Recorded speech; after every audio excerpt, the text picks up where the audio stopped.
Photos you need to see. The email subject line glared at me from my phone screen. When I opened it, my coffee mug shattered on the kitchen floor along with my 15-year marriage. There was Richard, my husband, wrapped around a blonde bombshell, on a beach resort I'd never seen, while he was supposedly at a business conference in Chicago. Photos of my husband, my Richard, with another woman flooded my inbox, their sun-kissed bodies framed against turquoise waters of a beach resort I'd never seen. The email subject line read simply, "Thought you should know." I felt my legs give out as I sank to the kitchen floor, still clutching my phone with white knuckles. This was how I discovered my husband of 15 years had been living a double life, and why, 3 months later, I would sell his precious car collection and our dream house while he was on yet another business trip. Before we jump back in, tell us where you're tuning in from, and if this story touches you, make sure you're subscribed. Because tomorrow, I've saved something extra special for you. My name is Leah Rocks, and until that moment, I believed I had the perfect life. Richard and I had met during our final year of college. He was studying business.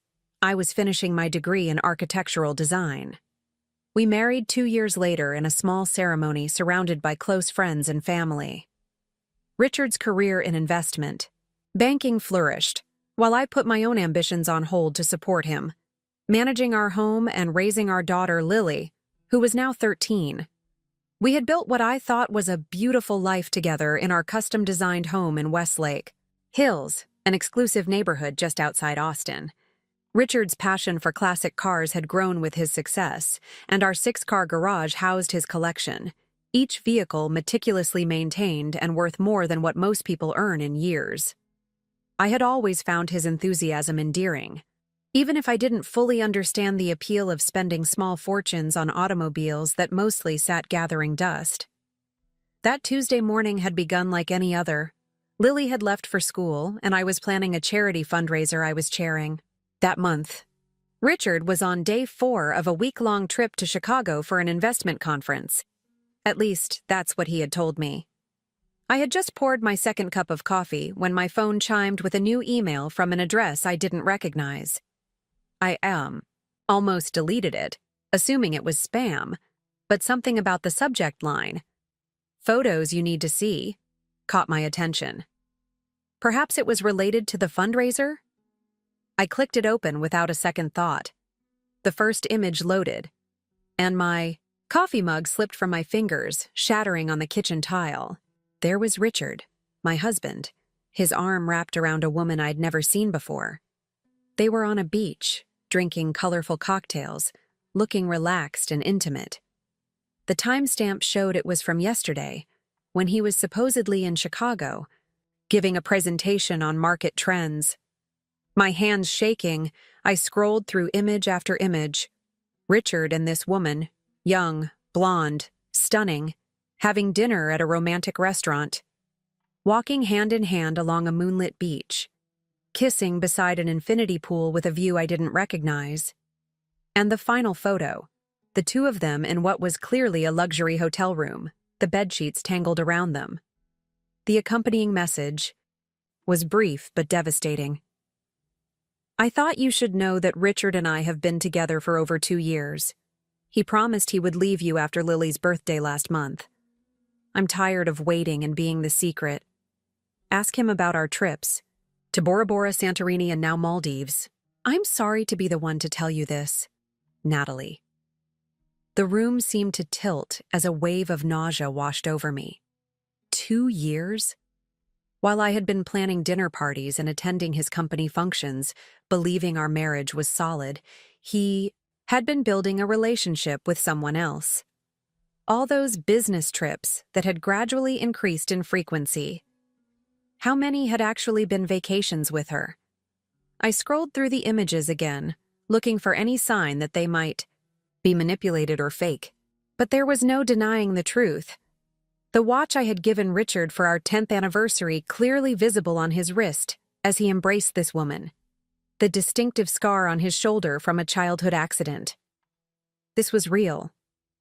My next thought was of Lily, my beautiful, sensitive daughter who adored her father, who would be devastated by this betrayal. My hands trembled as I forwarded the email to my personal account, then deleted it from my inbox. I needed time to process this, to decide how to confront Richard, to figure out how to protect my daughter from the fallout. I called my closest friend, Diana, barely able to form coherent sentences through my tears. "He's cheating," was all I could manage to say at first. Diana, who lived just 3 streets away, arrived within minutes, letting herself in with the spare key she'd had for years. "Oh my God, Leah!" she gasped, taking in the sight of me still sitting on the kitchen floor surrounded by broken ceramic and spilled coffee. "What happened?" I wordlessly handed her my phone, the damning images still displayed on the screen. Her expression shifted from concern to shock to fury as she scrolled through them. "That absolute bastard," she muttered, setting the phone down and kneeling beside me. "How did you get these?" "She sent them," I said, my voice hollow.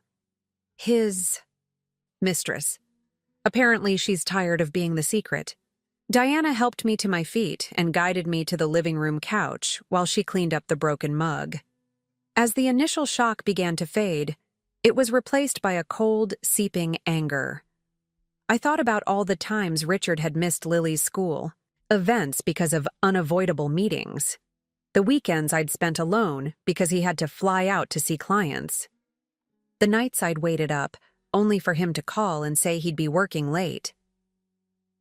"What are you going to do?" Diana asked, handing me a glass of water. I took a long sip, trying to clear my head. "I don't know yet. He's not supposed to be back until Friday. I need to think. Do you want me to take Lily for a few days? She could stay with us, have some time with Emma." Diana's daughter was the same age as Lily, and the girls were close friends. The thought of having to face my daughter, to maintain a facade of normalcy while my world was imploding, was overwhelming. "Would you mind, just until I figure out what to do?" Diana squeezed my hand. "Of course, whatever you need." After she left, I found myself wandering through our house, the house Richard and I had spent 2 years designing together. Every corner held memories, now tainted by his deception. I moved as if in a trance to his home office, a space I rarely entered. It was his sanctuary, where he claimed to work on evenings and weekends when he was home. I sat at his desk, running my fingers over the polished mahogany surface. Had he been communicating with her from here, planning their rendezvous while I was just down the hall? I opened his desk drawer, not even sure what I was looking for. Inside was a stack of receipts and a small velvet jewelry box. My heart stuttered as I opened it, revealing a pair of sapphire earrings I had never seen before. The receipt tucked beneath them was from last month, over $5,000 from a high-end jeweler. Not for me. Never for me. I continued searching, finding credit card statements he had apparently forgotten to shred, dinners at restaurants I'd never been to, charges at hotels in cities where he supposedly had business, but at amounts that suggested luxury accommodations rather than standard corporate booking, and flight receipts, not to Chicago, but to Male, capital of the Maldives, dated just 5 days ago. As the evidence mounted, so did my anger. This wasn't just an affair, it was a systematic betrayal, carefully planned and executed over years. While I had been managing our household on the budget he allocated, believing we were saving for Lily's college fund and our retirement, he had been spending lavishly on another woman. I reached for the phone, my finger hovering over Richard's. Contact. What would I even say? How do you begin a conversation about such a monumental betrayal? And did I want to hear his excuses, his inevitable lies? No. I needed time. Time to think, to plan, to decide what this meant for my future. For Lily's future. I returned to the kitchen and poured myself a glass of the expensive Bordeaux Richard had brought back from a business trip to France last year. Had she been with him then too? I sipped the wine slowly, my mind racing through possibilities and scenarios. By the time Lily came home from school, I had composed myself enough to suggest the impromptu sleepover at Diana's with a cheerfulness I didn't feel. Lily, excited about spending time with her best friend, didn't question it, although she did ask if everything was okay. "Just fine, sweetheart," I lied, hating myself for it but knowing it was necessary for now. "I just have some work to catch up on, and you'll have more fun at Emma's." After Lily left with an overnight bag, the house fell silent. I stood in our grand foyer, looking up at the vaulted ceiling and spiral staircase that led to our bedroom. Sweet. Everything around me, the artwork on the walls, the designer furniture, even the flowers in their crystal vase, felt like props in a staged life that had never been real. My phone buzzed with a text from Richard. "Conference running long today. Miss you and Lily. See you Friday." Preparing and narrating this story took us a lot of time, so if you are enjoying it, subscribe to our channel. It means a lot to us. Now back to the story. I stared at the message, bile rising in my throat. How easily the lies came to him, how casually he maintained this fiction. I didn't respond, though my fingers itched to confront him, to shatter his carefully constructed deception with the truth I now possessed. Instead, I opened my laptop and began to research. Divorce attorneys, Texas property laws, bank statements and investment portfolios. As an architect, I was detail-oriented by nature, and now I channeled that focus into understanding exactly what my options were. By midnight, sitting amidst a sea of printed documents and legal notes, I had the beginnings of a plan. Richard had underestimated me, had perhaps mistaken my support for weakness. He was about to discover just how wrong he had been. As I finally climbed the stairs to sleep in our guest room, unable to face the bed we had shared for 15 years, I paused by the wall of family photos. Richard, Lily, and me, smiling at the camera during our trip to Yosemite last summer. Had he been texting her even then? Planning their next rendezvous while posing for family pictures? I gently took the frame from the wall, removed the photo, and tore it precisely down the middle, separating Richard from Lily and me. It felt symbolic, necessary. "This is just the beginning," I whispered to the empty house, tucking the half, with Lily and me, into my pocket and letting Richard's half flutter to the floor. The woman who had entered this house this morning no longer existed. In her place stood someone new, someone who would no longer accept lies, no matter how beautifully packaged they came. I barely slept that night. Every time I closed my eyes, I saw those images, Richard and Natalie laughing, kissing, betraying me with every captured moment. By dawn, I had moved past shock into a strange, detached clarity. I showered, dressed in my most polished outfit, a charcoal pencil skirt and cream silk blouse that always made me feel confident, and headed downstairs with purpose. The morning light streamed through our floor-to-ceiling windows, illuminating the pristine kitchen where I'd built countless family meals.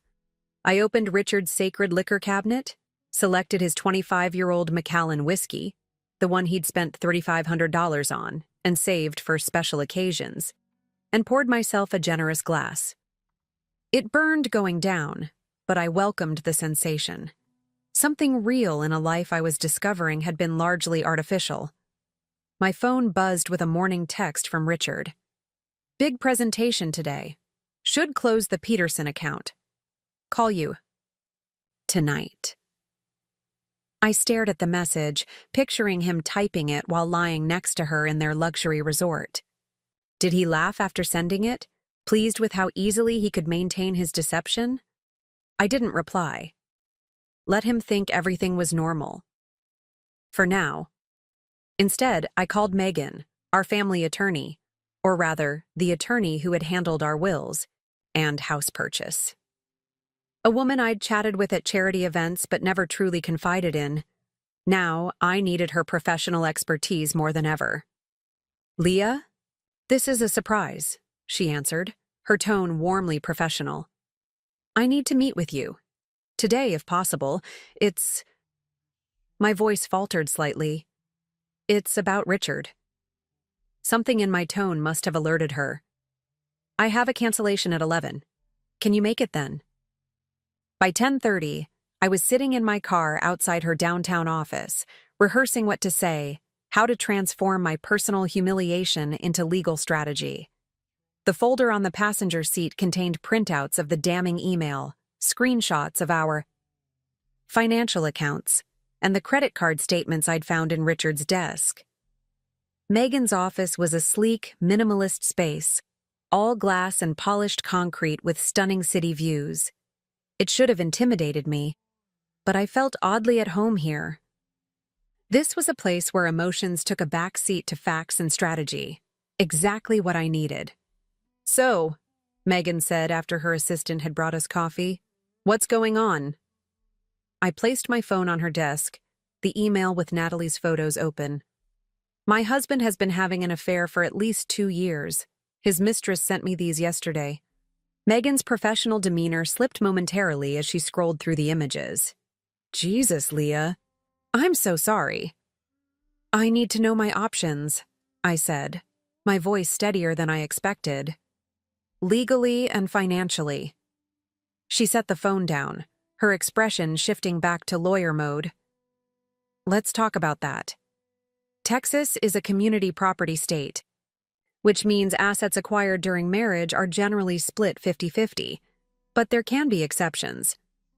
Do you have a prenuptial agreement? I shook my head. We got married right after college. Neither of us had anything to protect. For the next 2 hours, Megan walked me through the divorce process, custody considerations, and financial implications. I learned about temporary orders to protect assets, the importance of documentation, and strategies to prepare for what would likely be a contentious separation. Do you think he suspects that you know? She asked as we concluded. No, he's still texting me about his business trip. He's supposed to be home Friday. Megan nodded thoughtfully. That gives us time. I recommend you do several things before he returns. First, secure copies of all financial records.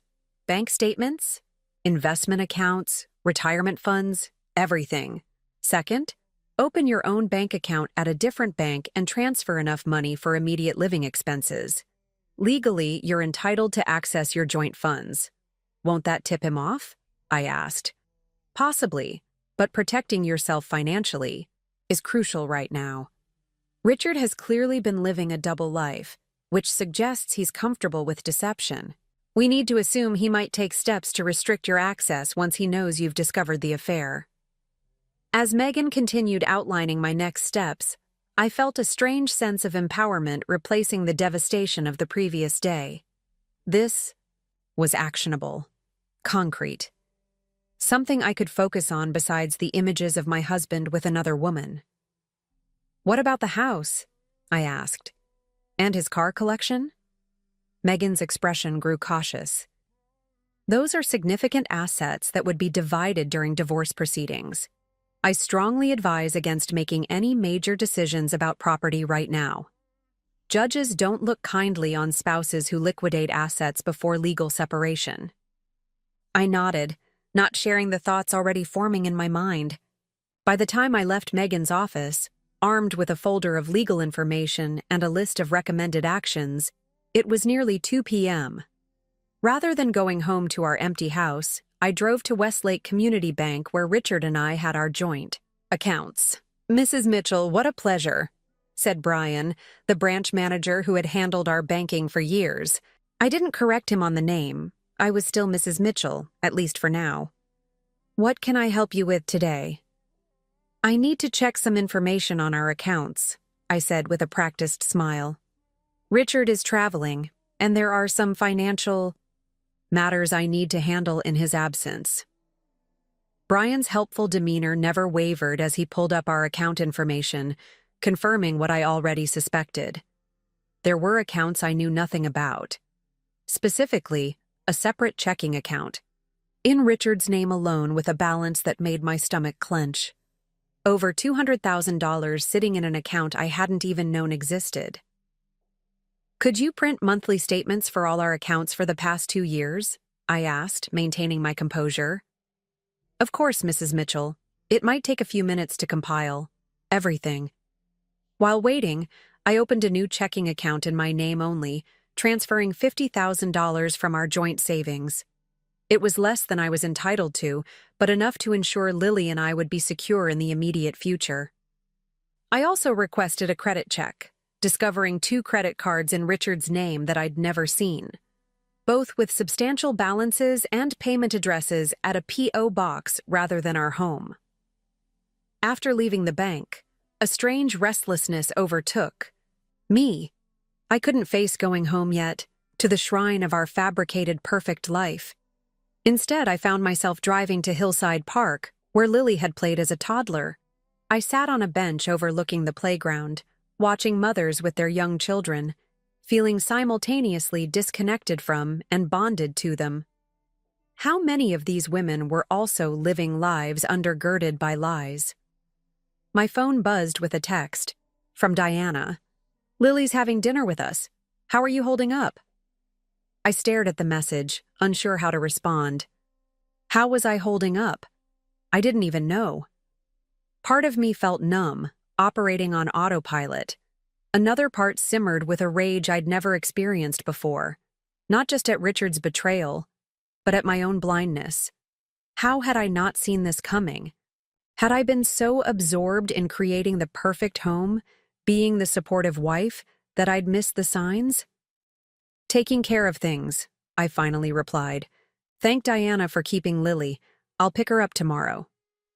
As the afternoon faded into evening, I finally returned home. The house felt different now, less like a sanctuary and more like an elaborate stage set. I wandered from room to room, seeing everything through new eyes. The living room where we'd entertained Richard's colleagues, everyone complimenting our beautiful home while my husband secretly built a life with another woman. The kitchen where I'd prepared countless family dinners, believing I was nurturing our relationship. The family photos that now seemed like props in an elaborate deception. I ended up in the garage, staring at Richard's prized car collection. 6 vehicles, each worth more than most people's annual salary. The vintage Porsche 911 he'd restored himself.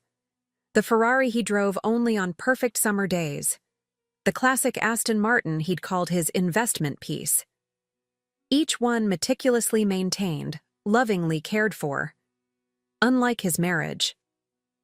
I ran my hand along the sleek lines of the Ferrari, remembering how excited Richard had been when he brought it home.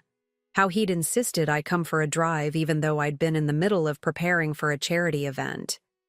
Had he shown the same enthusiasm? To Natalie? Had she sat in the passenger seat, wind in her hair, laughing at his jokes while I managed our household and raised our daughter?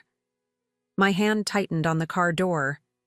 For a moment, I imagined taking a sledgehammer to the gleaming paint job, shattering the windows, destroying what he loved as he had destroyed what I loved. But no, that would be temporary satisfaction at best. And Richard had taught me something important. There were more subtle, devastating ways to hurt someone. Back in the house, I opened my laptop and began researching luxury car dealerships and collectors within driving distance. Then I poured another glass of Richard's precious whiskey and began drafting an email to a real estate agent I knew, not to list our house, not yet, but to get a current market valuation. The sun had long set by the time I closed my laptop. Tomorrow would be a day of action, but tonight I needed to process. I climbed the stairs to our bedroom, no, not ours anymore, and began systematically removing Richard's presence. His clothes went into suitcases, his toiletries into boxes, his bedside reading into the trash. By midnight, it was as if he had never shared the space with me. I fell asleep in the center of the bed, no longer confined to my side, a dreamless sleep born of emotional exhaustion and newfound resolve. When dawn broke, I was already awake, my mind clear, my purpose defined. Richard had underestimated me, had taken for granted that I would always be the accommodating wife. the silent partner. He was about to discover just how wrong he had been. The following morning, I awoke with purpose and a pounding headache, Richard's expensive whiskey exacting its revenge. I swallowed 2 aspirin and stepped into the shower, letting the hot water wash away the physical remnants of yesterday's emotional storm. Today, I needed clarity. Today, I would discover just how deep the betrayal went. After dressing, I headed to Richard's home office again. Yesterday, I'd barely scratched the surface of his deception. Now, I methodically went through every drawer, every file, every hidden corner. In the back of his filing cabinet, behind tax returns from 3 years ago, I discovered a folder labeled simply Property. Inside were documents for a condominium in downtown Austin, a luxury 1-bedroom with stunning city views, purchased 18 months ago. The ownership was listed under an LLC I didn't recognize, Horizon Ventures. The signature on the purchase agreement, however, was unmistakably Richard's. My fingers trembled as I examined the paperwork. A secret apartment, bought while I was planning our family vacation to Colorado, thinking we were saving for Lily's college fund. I tucked the folder into my bag and continued searching. The bottom drawer of Richard's desk was locked. Something I'd never paid attention to before. After 30 minutes of searching, I found a small key taped beneath his desk chair. Inside the drawer was a sleek laptop I'd never seen before. When I opened it, the login screen appeared. I tried Richard's usual password, our anniversary date followed by Lily's birth year, but it was rejected. After several failed attempts, I sat back, frustrated. What would Richard use as a password for his secret life? On a hunch, I typed, Natalie, followed by what looked like a date from one of the vacation photos. The screen unlocked, revealing a desktop with minimal icons. The email application opened automatically, loading messages between Richard and various contacts, most notably, dozens of exchanges with N. I clicked on the most recent thread, dated just yesterday. Missing you already, Richard had written. Meeting went well. Peterson account secured. Back to real life on Friday, but counting the days until Paris next month. Natalie's response made my blood run cold. I hate when you go back to her. When are you going to tell her about us? About everything? You promised after the Miami property. Closed. Miami property? I frantically searched through the emails, finding references to real estate investments, offshore accounts, and business ventures I'd known nothing about. Richard hadn't just been hiding an affair. He'd been concealing an entire parallel financial life. And then I found it. Emails discussing asset protection strategies with a financial advisor I'd never heard of. Strategies explicitly designed to hide money during a potential divorce. If you transfer these assets now, before any divorce filing, they'll be much harder to trace, the advisor had written 6 months ago. The Cayman structure offers significant protection, especially if we move forward before year-end. Richard had been planning to leave me for at least half a year, methodically hiding our assets while maintaining the facade of our marriage. The realization hit me like a physical blow. I'd been silent partner not just in our marriage, but in my own systematic financial dismantling. My phone rang, startling me from my shock. Diana's name flashed on the screen. Hey, I answered, trying to keep my voice steady. How are you doing? Diana asked, concern evident in her tone. I trailed off, unsure how to encapsulate the magnitude of what I'd discovered. It's worse than I thought. Much worse. What do you mean? He's been hiding money, buying property, planning to leave me. My voice cracked. There's a financial advisor helping him hide assets before filing for divorce. Diana's sharp intake of breath was audible. That conniving bastard. What are you going to do? I don't know yet. I need to talk to Megan again. I glanced at my watch. And I should pick up Lily soon. Actually, that's partly why I called. Emma asked if Lily could stay another night. They're working on some science project together. I thought it might give you more time to, figure things out. The relief was immediate.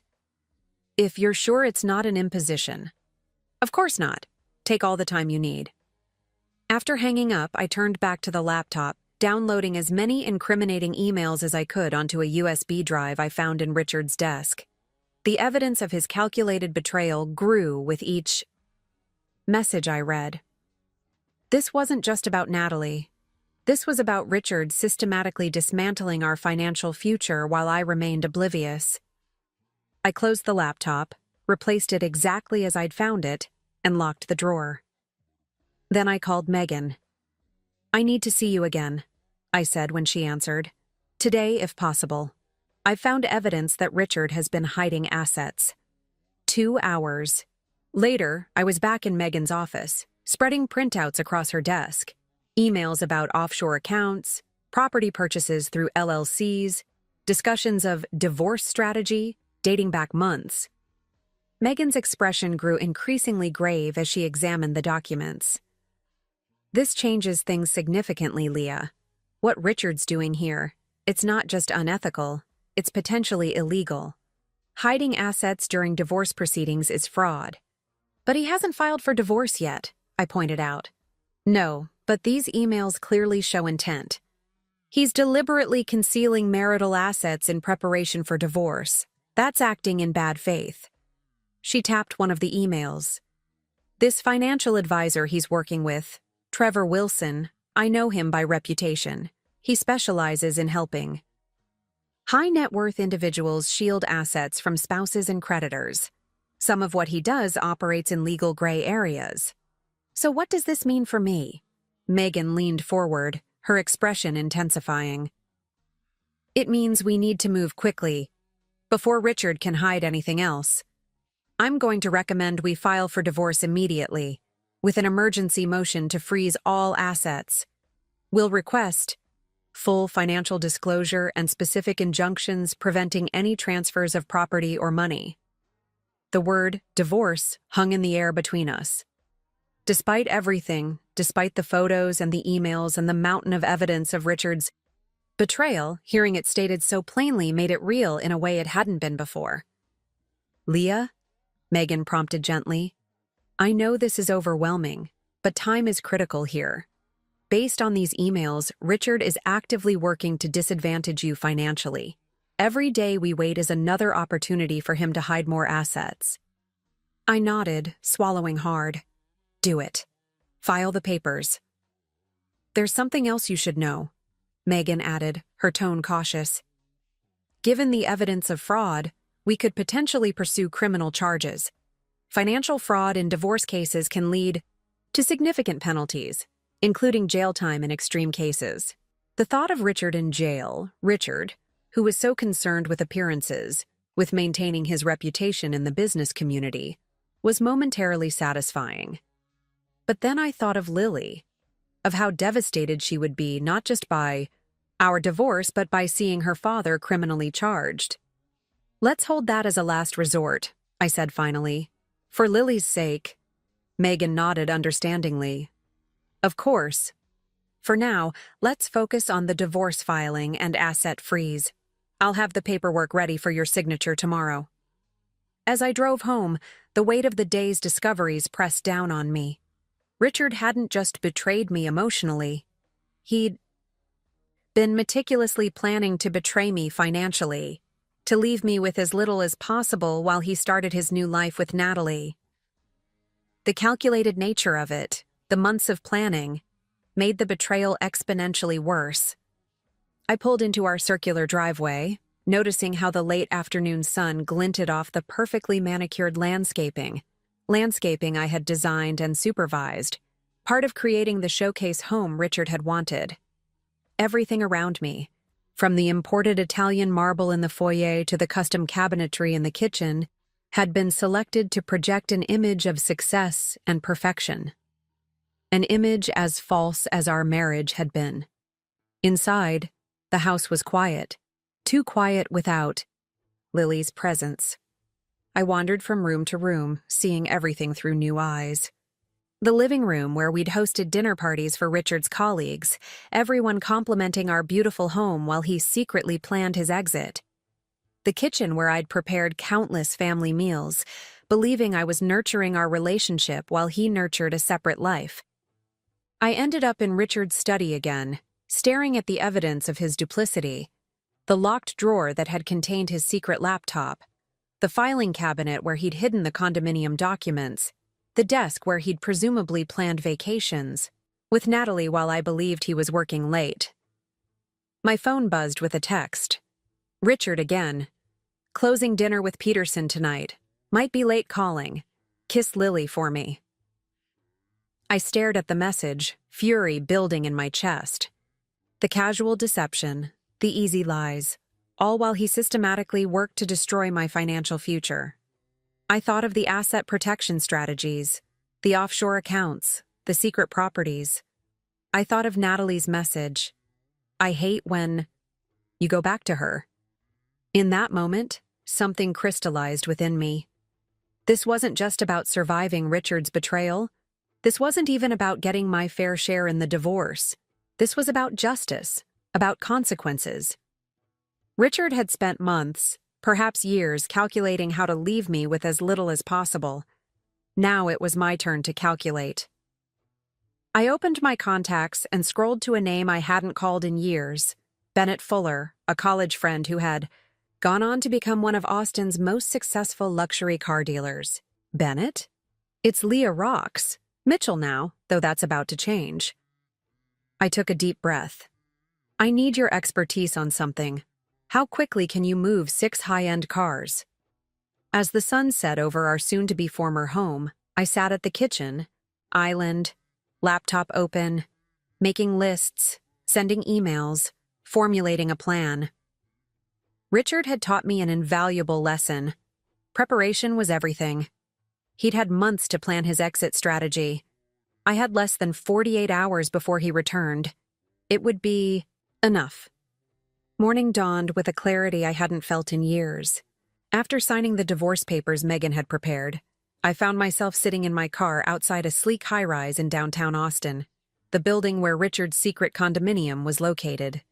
The property documents I'd found included a key, card for the resident garage, which I now held in my trembling hand. Part of me questioned whether I should be here at all. The rational, cautious Leah, the woman who had managed charity functions and hosted dinner parties with perfect poise, argued that I should leave this to the lawyers. But another part, a stronger part, needed to see this place with my own eyes. Needed to confront the physical reality of Richard's betrayal. I swiped the card at the garage entrance and followed the directions to visitor parking. The elevator required another keycard swipe, which granted me access to the 18th floor.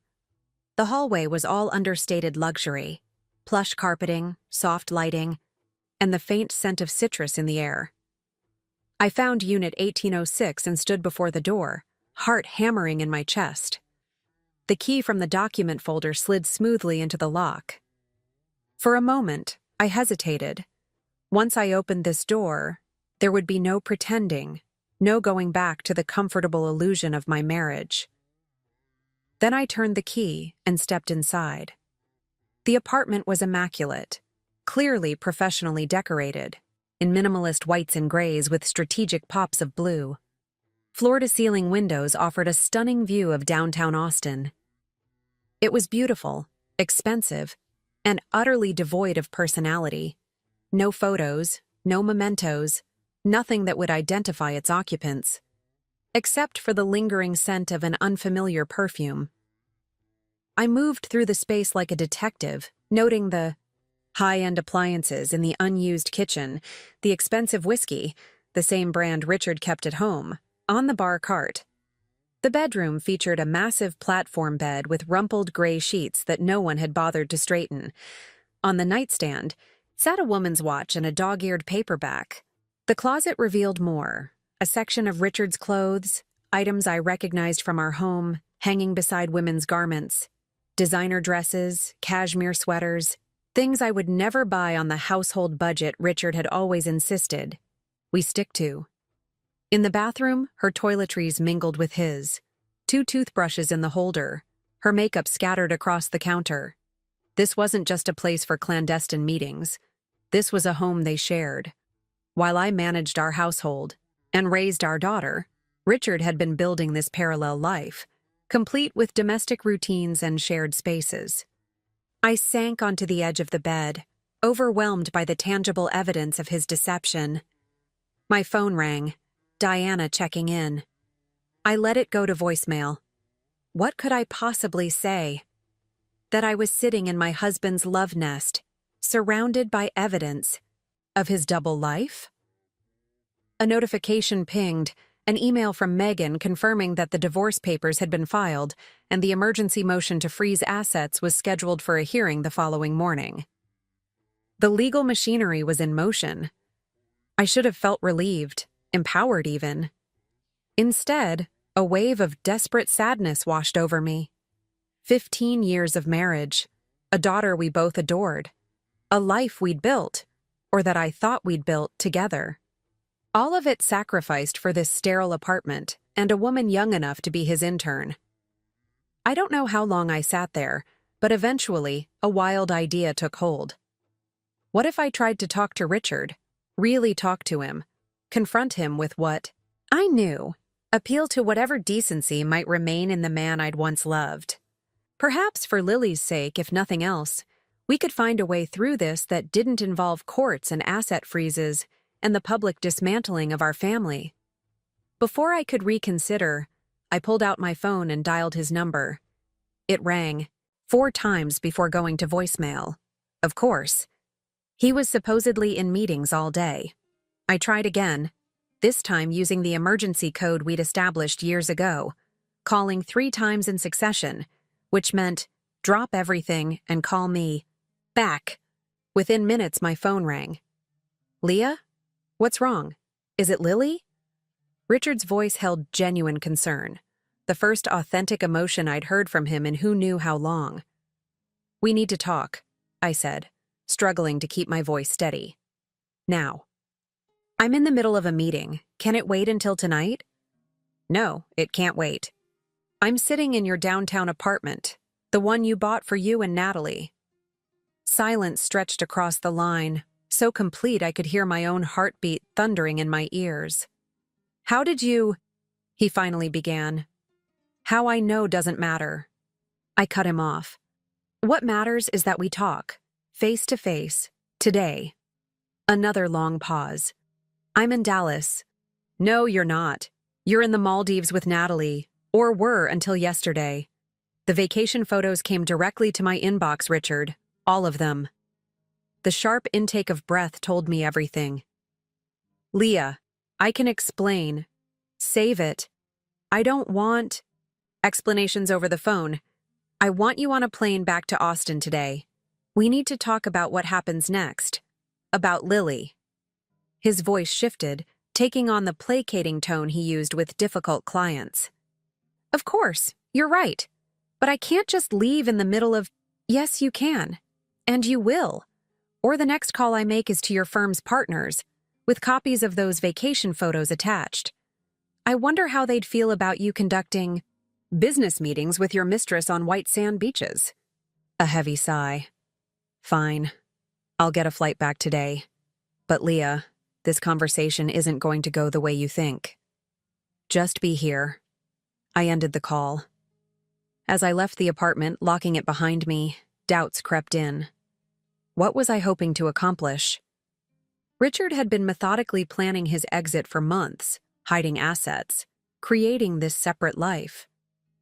Did I really believe a face-to-face conversation would change anything? Yes and no.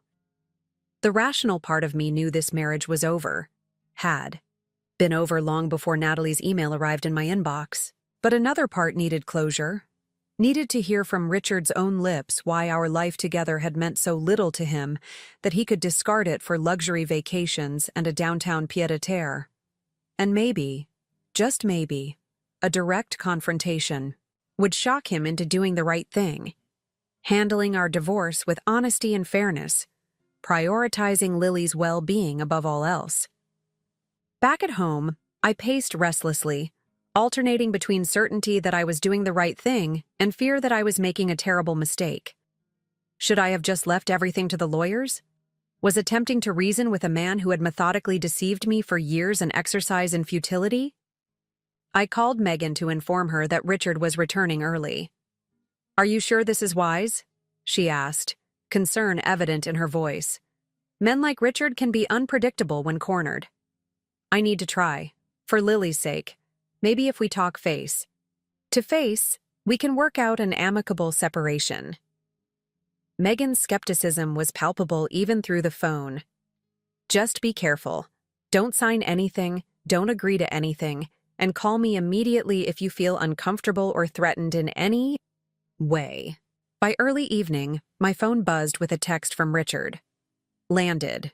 Meeting with Peterson running late. Will be home around 9. Still lying. Still clinging to the fiction of his business trip even as he scrambled to manage the crisis of being discovered. The realization strengthened my resolve.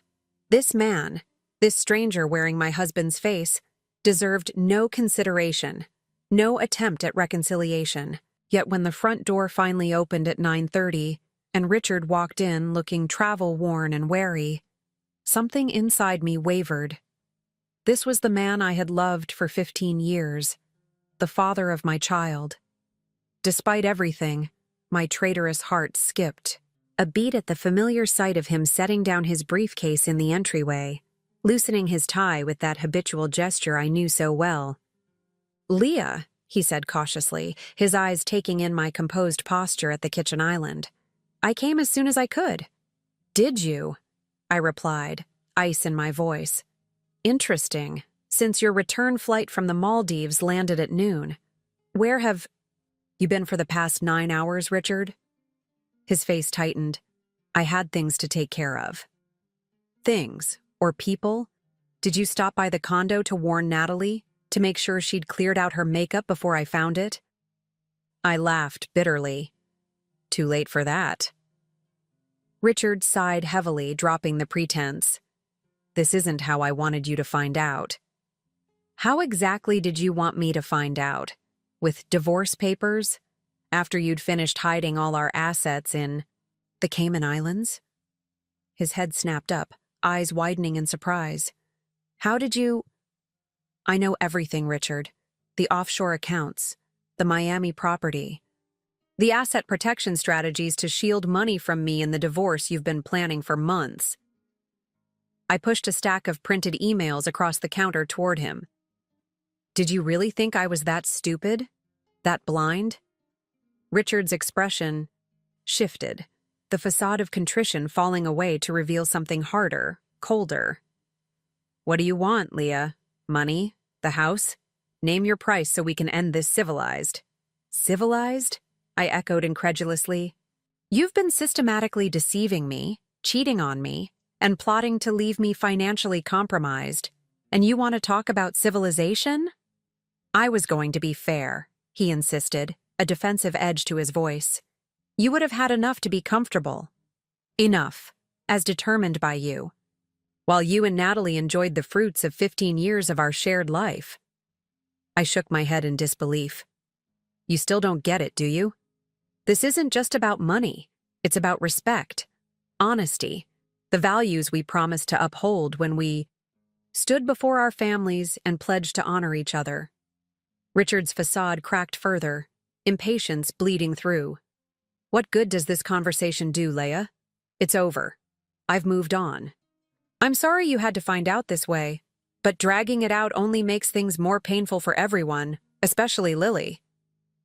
The casual dismissal of our marriage, of my pain, ignited something primal within me. "You don't get to invoke our daughter's name, not when you've been plotting to undermine her future, to strip away her security."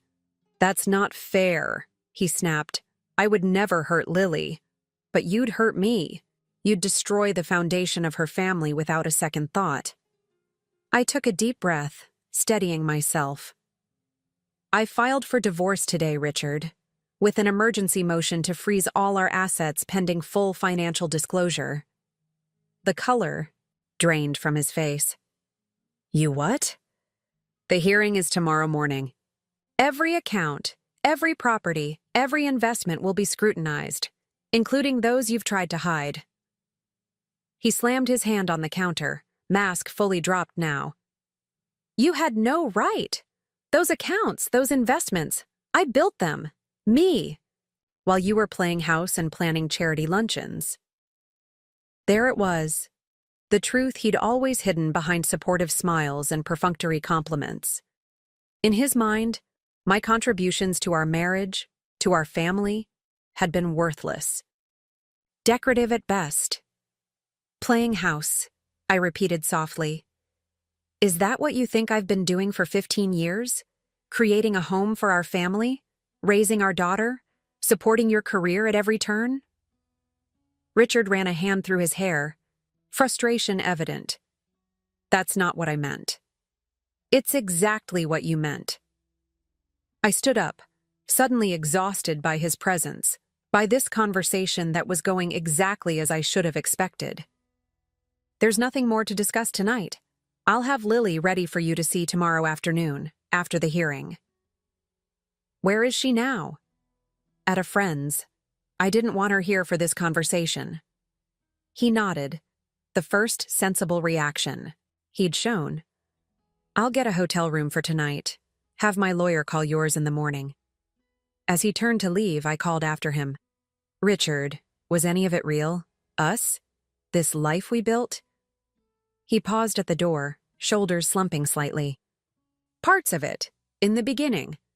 Then he was gone. The door closing with a soft click that somehow felt more final than if he'd slammed it. I sank back onto the kitchen stool, the weight of confirmation pressing down on me. I had tried the conventional approach. Confrontation, appeal to decency, attempt at rational discussion. It had failed spectacularly, revealing only what I should have already known.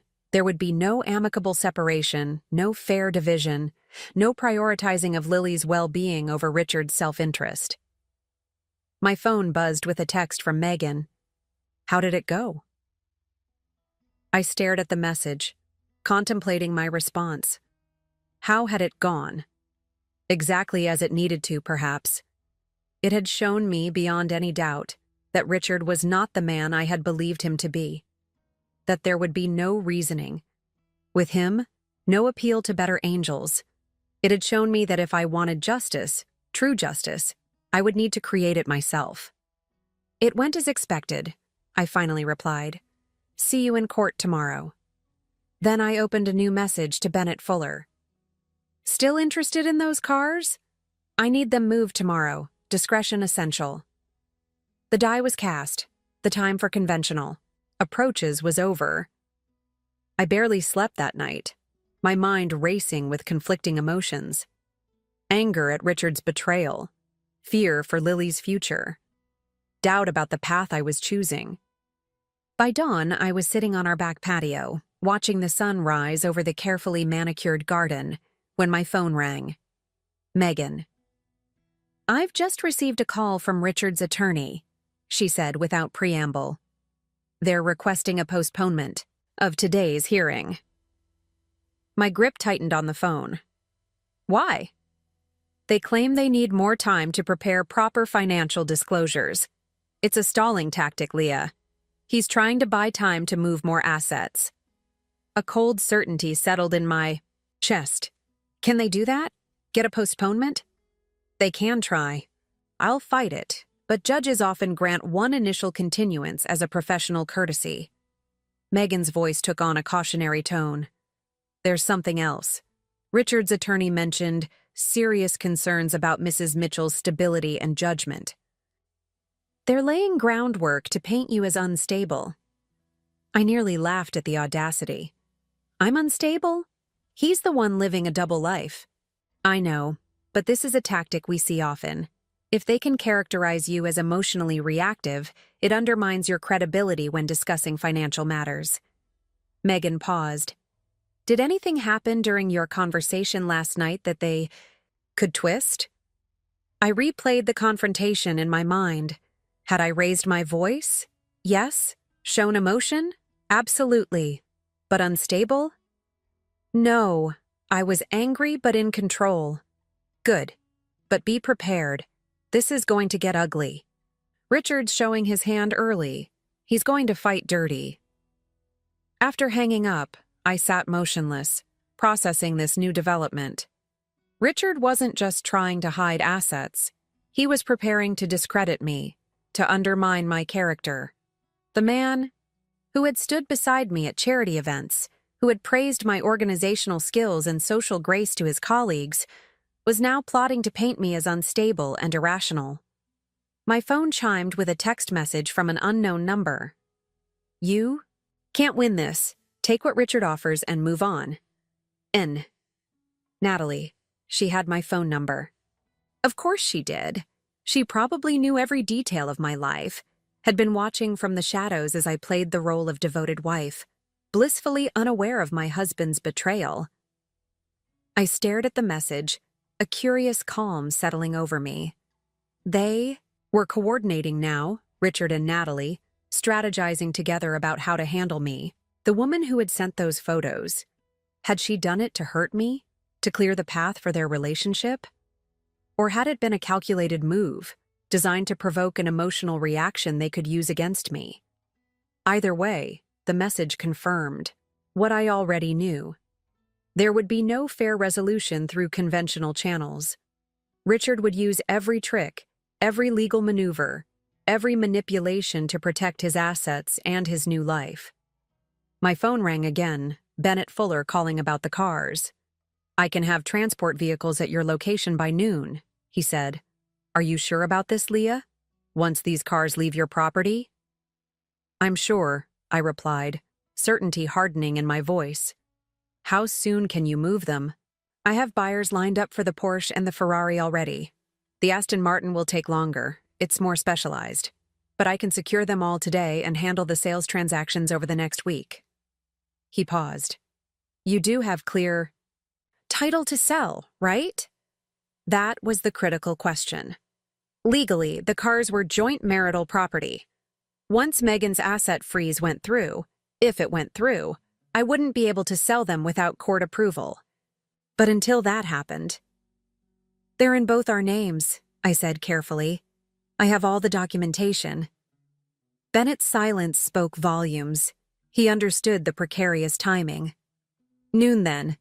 Make sure you have all the keys and paperwork ready. After hanging up, I moved with renewed purpose. I gathered the keys to all 6 vehicles, located their titles in Richard's desk, and compiled the service records he kept meticulously organized. Then I called Diana to check on Lily. She's fine, Diana assured me. The girls are still working on their project. How are you holding up? I considered the question. How was I holding up? Better than I would have expected. The shock and pain had given way to something else, a cold, clear determination. I'm doing what needs to be done. Want to talk about it? Not yet, but soon. Give Lily a hug for me. My next call was to Megan, bringing her up to speed on Natalie's text message. Save it, she advised. That's harassment. We can use it. There's something else, I said, taking a deep breath. I'm going to sell Richard's cars. Today. Silence stretched across the line. Leah, I strongly advise against that. Once the asset freeze is in place.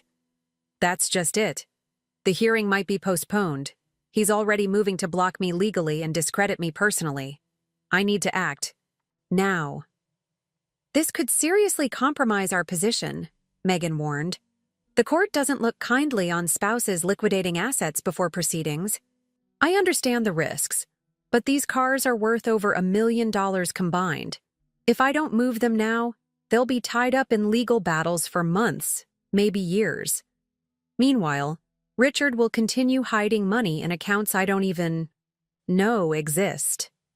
Megan sighed. As your attorney, I have to advise against this. But as a woman who's seen too many clients get financially destroyed in high-conflict divorces. She paused. Just be careful. And whatever you do, don't deposit the proceeds in any account Richard can access. The hearing was scheduled for 10 a.m. I dressed with particular care, a conservative navy suit, minimal makeup, hair pulled back in a neat chignon. The image of stability and composure. In my briefcase were copies of all the financial documents I'd discovered, the emails about asset hiding and printouts of Natalie's photos and text message. The courthouse was imposing, all marble and echoing hallways. Megan met me at the entrance, her expression grave. Richard's attorney filed for continuance first thing this morning. Judge Harmon is reviewing it now. We were directed to a wood-paneled courtroom where Richard and his attorney, a sharp-featured man in an expensive suit, were already seated. Richard's eyes widened slightly at the sight of me, perhaps surprised by my composed appearance. He had expected hysteria, tears, the unstable woman he was preparing to describe to the court.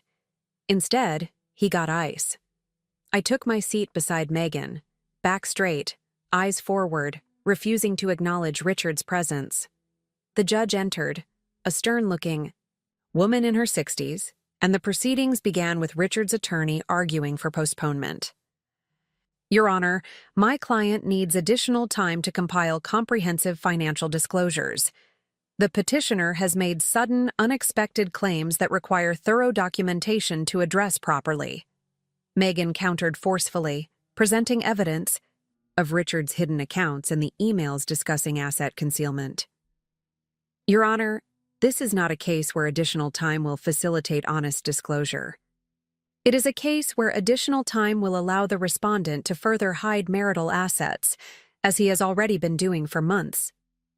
Judge Harmon reviewed the documents carefully, her expression inscrutable. Finally, she looked up, gaze shifting between Richard and me. I'm denying the motion for continuance. The evidence presented suggests a pattern of financial concealment that warrants immediate intervention. I'm granting the emergency motion to freeze all assets pending full financial disclosure and discovery. Relief flooded through me, but it was short-lived. As the judge continued outlining the terms of the asset freeze, my phone vibrated with a text from Bennett. En route. ETA 20 minutes. The timing couldn't have been worse. The judge was literally ordering that no assets be moved or liquidated, while transport vehicles were heading to my house to remove 6 luxury cars. If they arrived after the order was officially filed. I leaned over to Megan and whispered, I need to make a call, urgent. She nodded slightly, then addressed the judge. Your Honor, may we request a brief recess? My client needs to check on her daughter. Judge Harmon acquiesced, calling a 15-minute recess. I hurried from the courtroom, dialing Bennett as soon as I reached the hallway. Where are you? I asked when he answered. About 10 minutes out. Is there a problem? The asset freeze is being ordered right now. If you arrive after it's filed, we'll be in violation. Bennett whistled low. That's cutting it close. What do you want to do? My mind raced, weighing options. If I called off the transport, the cars would remain at the house, locked in legal limbo. If I proceeded, I was potentially violating a court order. But if the cars were already gone before the order was officially filed and served? Proceed, I decided. But fast. Get them loaded and off the property as quickly as possible. On it. I returned to the courtroom just as the recess was ending, my heart hammering in my chest. Richard was watching me suspiciously, sensing something but unable to identify what. The judge resumed, finalizing the terms of the asset freeze and setting dates for financial disclosure and preliminary hearings. As we stood to leave, Richard approached, his attorney hovering nearby. This won't end well for you, he said quietly, for my ears only. I've built my career destroying opponents who underestimated me. What makes you think you'll fare any better? In that moment, looking into the cold, calculating eyes of the man I'd once loved, I experienced perfect clarity. This stranger, this man who could threaten the mother of his child with such casual cruelty, had never been worthy of my love, my loyalty, or my respect. The years I'd spent supporting him, believing in him, defending him to others, they hadn't been an investment in our future, but a tribute to an illusion. The difference, Richard, I replied, matching his quiet tone, is that your opponents saw you coming. I walked away, leaving him frowning in confusion, and joined Megan outside the courtroom. The order has been granted, but it won't be officially filed for about an hour, she informed me. After that, it will need to be served to be fully binding. An hour. Bennett and his team should have the cars loaded and gone by then. I checked my watch, calculating. What happens now? Now the real work begins. Discovery, depositions, forensic accounting. It's going to be a long process, Leah. I nodded, mind already racing ahead to next steps. I need to get home. As Megan and I parted ways, my phone buzzed with a text from Bennett. 3 loaded. Working on the rest? Need to move faster. I drove home with a strange sense of exhilaration. For months, perhaps years, Richard had been meticulously calculating his exit, planning how to discard me while keeping the wealth we'd accumulated during our marriage. He had hidden accounts, purchased secret properties, and conspired with financial advisors to shield assets. But he had forgotten one crucial detail. I wasn't the decorative, compliant wife he'd convinced himself I was.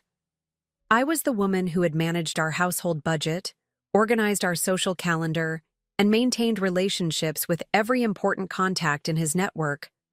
I was the woman who had noticed when the gardener overcharged or the contractor cut corners.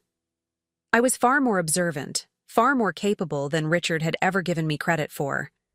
As I pulled into our driveway, I saw the transport vehicles, 3 car carriers loading the last of Richard's precious collection. Bennett waved from beside the Ferrari as it was carefully secured onto the ramp. Perfect timing, he called as I approached. Just finishing up. All documentation is in order. I watched as the last car, the Aston Martin Richard had called his legacy piece, was loaded. There was a certain poetic justice to it. The cars had always been his most visible status symbols, the possessions he'd lavished the most attention and care upon. Now they would be among the first assets liquidated in our divorce. What now? I asked Bennett as the transport vehicles prepared to depart. Now I sell them to my waiting buyers. The Ferrari and Porsche will be gone by tonight. The others, within days. I'll wire the proceeds to the account you specified. He studied my face. Are you sure about this, Leah? There's no going back. I thought of Richard's cold threat in the courthouse, of the calculated deception he'd maintained for years, of the future he'd been planning, a future that left me financially diminished while he enjoyed luxury with his younger girlfriend. I'm sure, I replied, watching as the car carriers pulled away, taking with them over $1 million of Richard's prized possessions. Some things can't be forgiven. As I turned to go back inside our soon-to-be former home, my phone rang. The courthouse. The asset freeze order had been officially filed. I smiled as I declined the call. Timing, as they say, is everything. I had approximately 3 hours before Richard would discover his cars were gone. 3 hours to prepare for the explosion that would inevitably follow.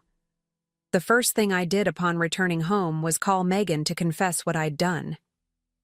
You did... what? Her voice rose an octave. Leah, I explicitly advised against this. I know, and I'll take full responsibility. But I need your legal advice on how to handle the fallout. A heavy sigh came through the phone. The cars are already gone? Physically removed from the property? Yes. The transport left just minutes before the asset freeze was filed. And the proceeds?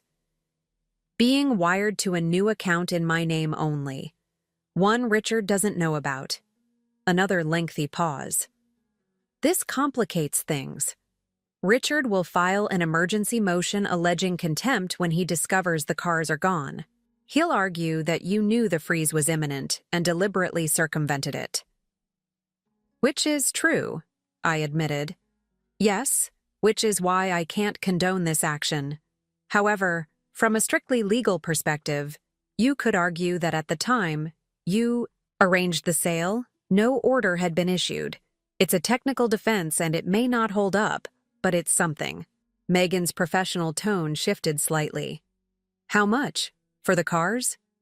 Bennett estimates around 2 million total, less his commission. A low whistle. That's substantial.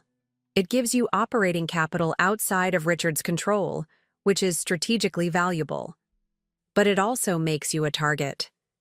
He's going to be furious, Leah, not just financially, but personally. Those cars were his pride and joy.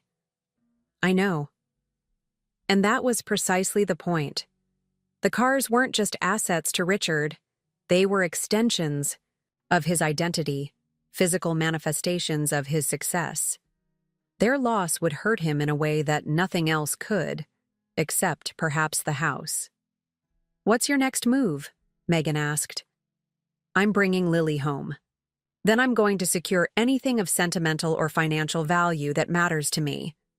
Richard will retaliate, and I need to be prepared. Smart. Document everything in the house, too. Take photos, make inventories. If items start disappearing, we'll need evidence. After hanging up, I methodically went through the house, photographing valuable artwork, jewelry, electronics, anything Richard might target in revenge.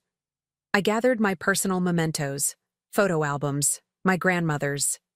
Jewelry, the architectural awards I'd won before setting aside my career to support Richard's. These went into a secure storage unit I'd rented the previous day.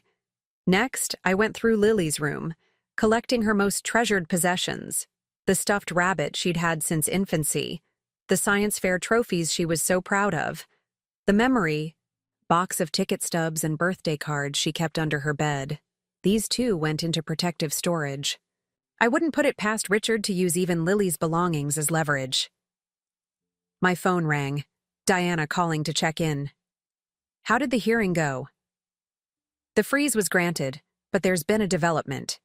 I hesitated, then decided Diana deserved the full truth. I sold Richard's car collection, all 6 vehicles. The silence that followed was so complete I thought the call had dropped. Then Diana whispered, Holy shit, Leah, you actually did it? They're gone, being sold as we speak. He's going to lose his mind. Those cars were his babies.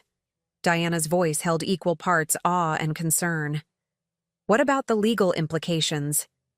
I'm handling it, but I need a favor. Can you bring Lily home? And maybe stay with us tonight? I don't want to be alone when Richard finds out. Of course. We'll be there in 30 minutes. While waiting for them, I made one more critical call to a locksmith. Within an hour, every lock in the house had been changed, security codes reset, and a new monitoring service activated. Richard's key would no longer open the door to what had once been our shared home. The locksmith had just left when Diana arrived with Lily, whose face lit up at the sight of me. Mom, we finished our project and Ms. Henderson said it was the best in class. She launched into an excited description of their volcano experiment, blissfully unaware of the seismic shifts occurring in her family structure. Diana caught my eye over Lily's head, her expression asking silent questions. I gave a small nod. Yes, everything was proceeding as planned. Yes, I was holding it together. Sweetheart, I said when Lily paused for breath, there's something we need to talk about. Why don't we sit down? Diana took this as her cue to step into the kitchen, giving us privacy while remaining nearby for support. Is something wrong? Lily asked, her intuitive nature picking up on the shift in atmosphere. I took her hands in mine, choosing my words carefully. Your dad and I are going through some difficult changes. He's been making choices that affect our family, and as a result, we're not going to be living together anymore. Lily's eyes widened, then narrowed suspiciously. Are you getting divorced? Like Emma's parents? I nodded, my heart breaking at the tremor in her voice. Yes, honey, we are. It's not something I wanted, But sometimes relationships between adults become broken in ways that can't be fixed. Is it because Dad works too much? Because he misses my stuff? The simplicity of her question made my throat tight. If only it had been that straightforward. It's more complicated than that. Your dad has been... I paused, unwilling to burden my daughter with the ugly truth of her father's betrayal. He's been making choices that aren't consistent with our marriage vows. But none of this is your fault, and we both love you very much. That will never change. Lily was silent for a long moment, processing. Then, with the directness only a 13-year-old could muster, "Did he cheat on you? Like Mr. Patterson did to Mrs. Patterson?" I stifled my surprise at her perception. "What makes you ask that?" She shrugged, suddenly looking older than her years. Emma's mom found out her dad was cheating when she saw texts on his phone. And Zoe's parents got divorced because her dad had a whole other family in Houston. She made air quotes around the phrase. "Is that what happened with Dad?" I took a deep breath, debating how honest to be. Lily deserved the truth, but a version appropriate for her age. "Yes. Your dad has been involved with someone else. I just found out recently." Lily's face flushed with anger. "That's why he kept missing my science competitions? Because he was with her?" The betrayal in her voice was palpable. "I don't know." "Sweetheart, you'll have to ask him about that." "I don't want to talk to him," she declared, jumping up from the sofa. "I don't want to see him ever again." "Lily, he's still your father." "No, he lied to us. He..." Her voice broke, tears spilling down her cheeks. I pulled her into my arms, holding her as sobs shook her small frame. "I know it hurts," I murmured into her hair. "I know, but we're going to get through this together. You and me." After Lily had cried herself out, Diana helped get her settled with a movie in the den. I took the opportunity to check my email, a message from Bennett confirming that the Ferrari and Porsche had already been sold, with transfers initiated for the proceeds. The other cars would be sold within days. I forwarded the email to Megan so she would have all the details when Richard inevitably filed his motion. The afternoon passed in a strange limbo. Diana ordered pizza for dinner, which Lily picked at listlessly. We were halfway through a second movie, a comedy chosen specifically to lift Lily's spirits, when a car screeched into the driveway. The security system chimed, alerting us to movement on the front porch. Then came the pounding on the door. "Leah, open this door right now." Richard's voice, tight with barely controlled fury. Diana and I exchanged glances. "Stay with Lily," I instructed, moving toward the front door. Through the security monitor, I could see Richard on the porch, face flushed, fist raised to pound again. I pressed the intercom button. "What do you want, Richard?" "You know damn well what I want. Where are my cars? And why is my key not working?" "I had the locks changed for security reasons," I replied calmly. "As for the cars, they've been sold." The stunned silence that followed was almost comical. When Richard finally spoke, his voice had dropped to a dangerous whisper. "You sold... my cars? All of them?" "Yes.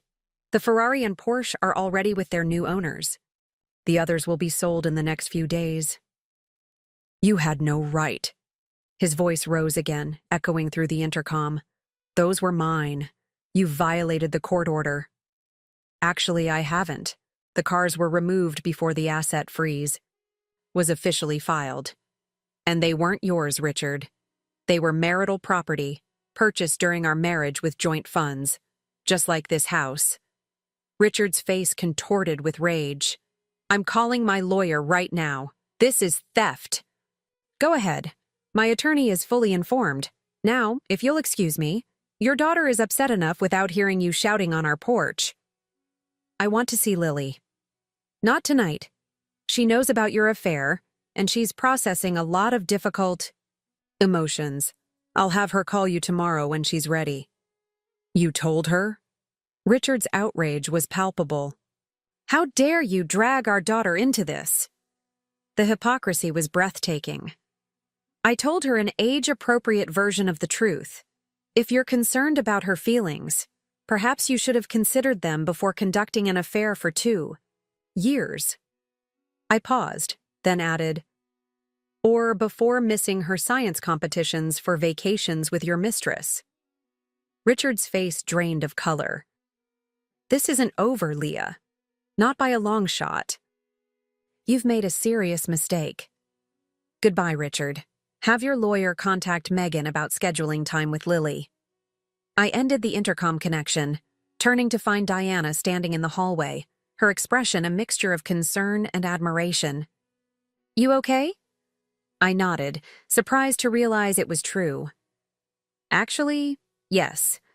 Better than I expected. The confrontation had been unpleasant but clarifying. Richard's primary concern had been his cars. Not his daughter, not the dissolution of our marriage, but his material possessions. It only confirmed what I'd already known. I was making the right decision. He'll be back, Diana warned, with lawyers, probably police. I know, but I've done nothing illegal. The cars were sold before the order was filed, and this is still legally my residence. I glanced toward the den where Lily was curled up with a blanket, momentarily distracted by the movie. How much did she hear? Nothing. I turned up the volume when I heard his voice. Relief washed over me. Lily had experienced enough trauma without witnessing her father's rage. Thank you for everything. Diana squeezed my arm. That's what friends are for. Now, what's next in this master plan of yours? I smiled. The first genuine smile I'd felt in days. Now we prepare for phase 2. Which is? I glanced around at the house. The custom-built dream home Richard had insisted on, the showplace he used to impress colleagues and clients. The home that, like the cars, represented his success to the world. Let's just say Richard isn't the only one who knows how to make strategic investments. Morning came with a barrage of legal threats. Richard's attorney had filed an emergency motion alleging I had violated the asset freeze by selling the cars, demanding immediate financial sanctions and the return of the vehicles. Megan forwarded me the motion with a brief note. Expected this. Don't worry, we have our response ready. I was sipping coffee at the kitchen island, scrolling through the legal document on my tablet, when Lily appeared in the doorway, still in her pajamas, eyes puffy from crying. Morning, sweetheart, I said gently. How did you sleep? She shrugged, sliding onto a stool beside me. Not great. I had weird dreams. That's understandable. It's been a lot to process. I closed the tablet, giving her my full attention. What can I do to help? Lily traced patterns on the countertop with her finger, not meeting my eyes. Dad? Called me, a bunch of times, and texted. I stiffened. When? After I went to bed, I had my phone with me. She finally looked up, her expression a mixture of defiance and uncertainty. I didn't answer. I don't know what to say to him. Relief and concern warred within me. On one hand, I was grateful she hadn't been subjected to Richard's manipulation. On the other, I worried about the emotional weight she was carrying. You don't have to talk to him until you're ready, I assured her. But eventually, you'll need to. He's still your father, Lily. I know. Her voice was small. I'm just so mad at him. For lying. For hurting you. I placed my hand over hers. Your feelings are completely valid, and it's okay to be angry with him. Just remember that your relationship with your dad is separate from what happened between him and me. She nodded, though her expression remained troubled. Are we going to have to move? Will I have to change schools? The practical questions brought me back to the immediate challenges ahead. I don't know yet, sweetheart. A lot depends on how the divorce proceedings go. But whatever happens, I promise we'll make decisions together. Your well-being is my top priority. After breakfast, I drove Lily to school, promising Diana would pick her up if I was still in court. The emergency hearing on Richard's motion was scheduled for 11 a.m., and I needed to meet with Megan beforehand to prepare. Megan's office was a hive of activity when I arrived. Associates moved purposefully between conference rooms, arms laden with documents. In her private office, Megan greeted me with the focused intensity I was coming to appreciate. "Richard's team is pulling out all the stops," she said, gesturing to the stack of papers on her desk. "They've filed not just the emergency motion about the cars, but a separate motion questioning your fitness as Lily's primary custodian." My blood ran cold. On what grounds? "They're arguing that selling the cars demonstrates erratic financial behavior and disregard for court authority. That makes you an unsuitable guardian." Megan's expression was grim but determined. "It's a typical intimidation tactic, Leah, an attempt to pressure you into backing down on financial matters by threatening what matters most: your daughter." Rage flared, hot and bright. "He would use Lily as a bargaining chip?" "He's desperate. You've hit him where it hurts, his pride and his wallet. Now he's trying to hit back in the way he thinks will hurt you most." Megan leaned forward. "But we're prepared. We have evidence of his affair, his financial deception, his pattern of missing Lily's events. No judge is going to seriously entertain removing a child from her mother based on one financial transaction, especially given the circumstances." The reassurance helped calm me, but the fact that Richard would even attempt such a strategy reinforced my determination. Any lingering doubts about my course of action evaporated. This man, this stranger wearing my husband's face, deserved everything coming to him.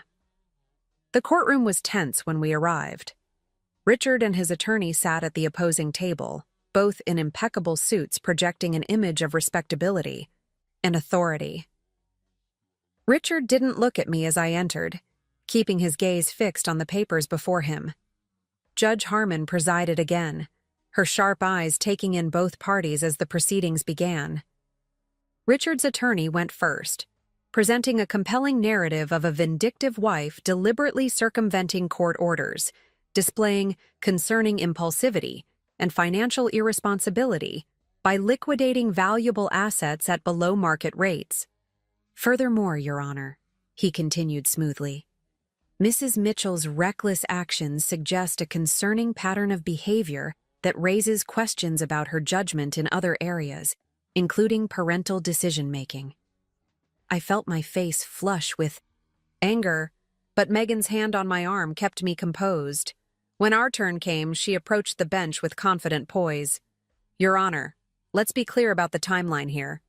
My client arranged the sale of the vehicles before the asset freeze was ordered, and they were physically removed from the property before the order was filed.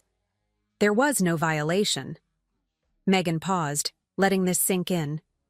"As for the allegations about Mrs. Mitchell's judgment, perhaps we should discuss Mr. Mitchell's judgment in conducting a 2-year affair while systematically hiding marital assets from his wife."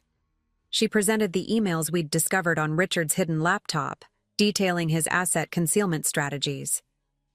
"These communications clearly demonstrate Mr. Mitchell's intent to defraud his wife financially.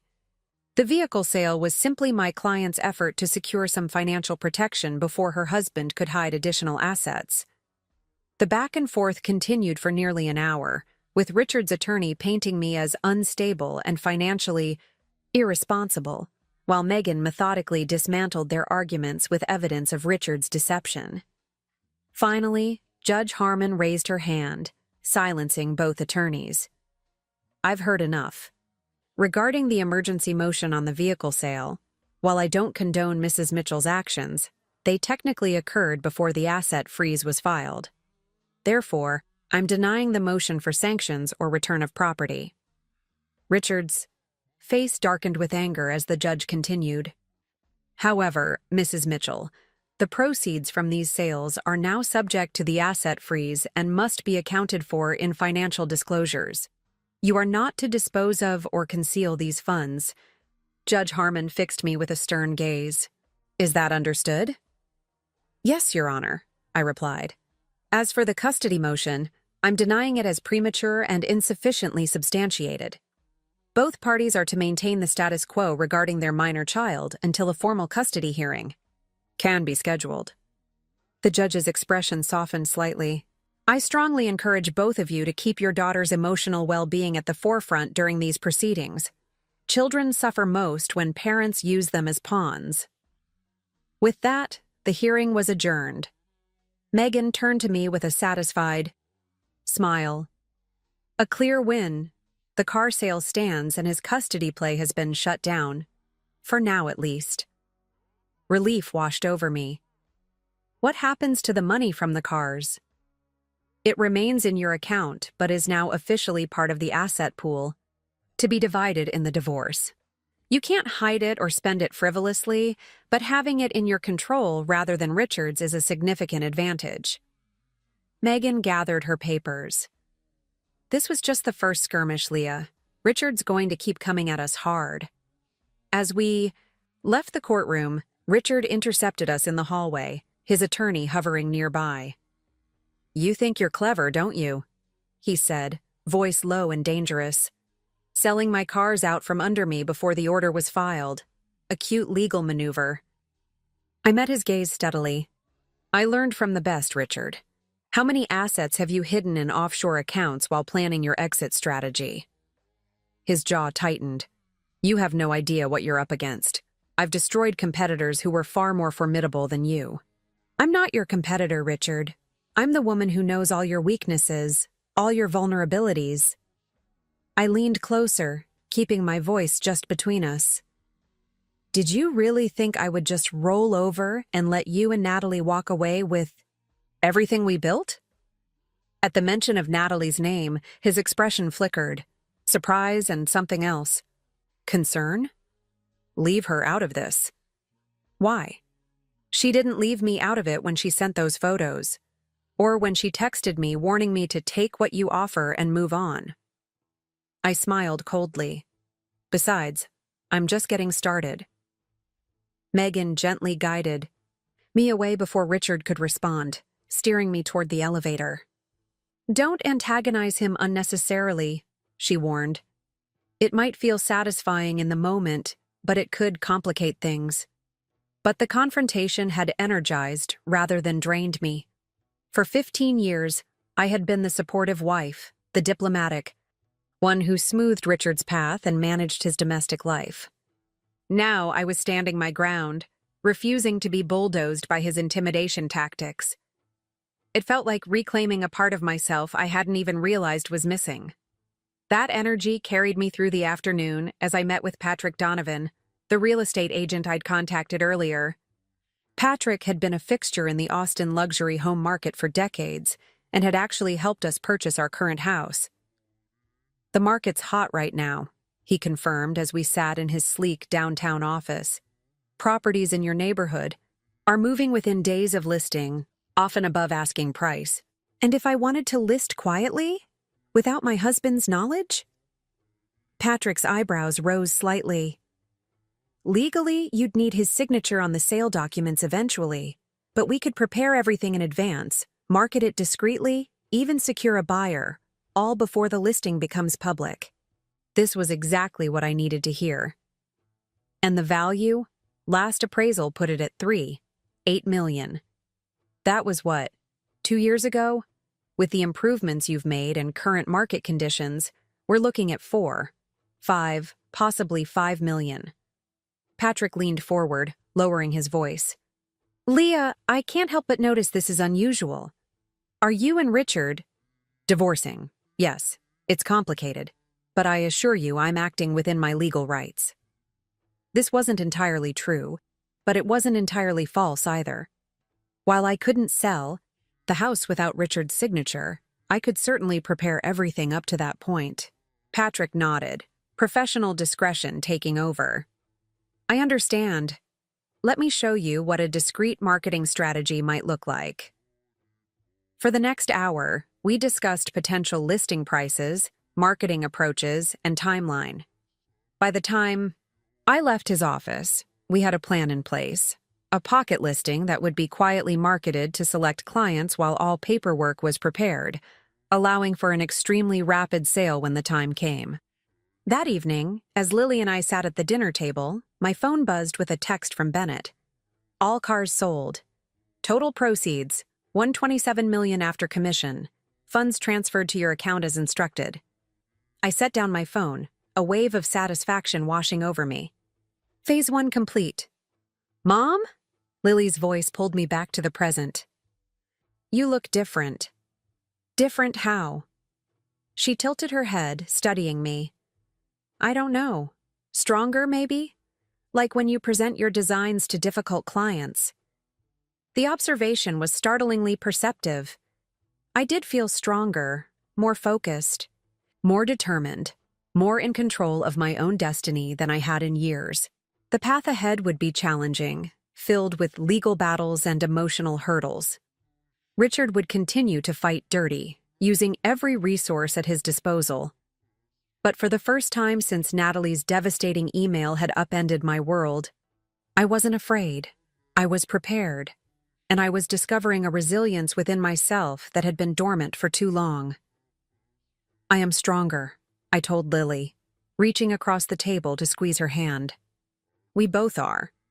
And we're going to get through this together. As she smiled back at me, I felt the last pieces of my plan clicking into place. Richard had taught me an invaluable lesson with his betrayal.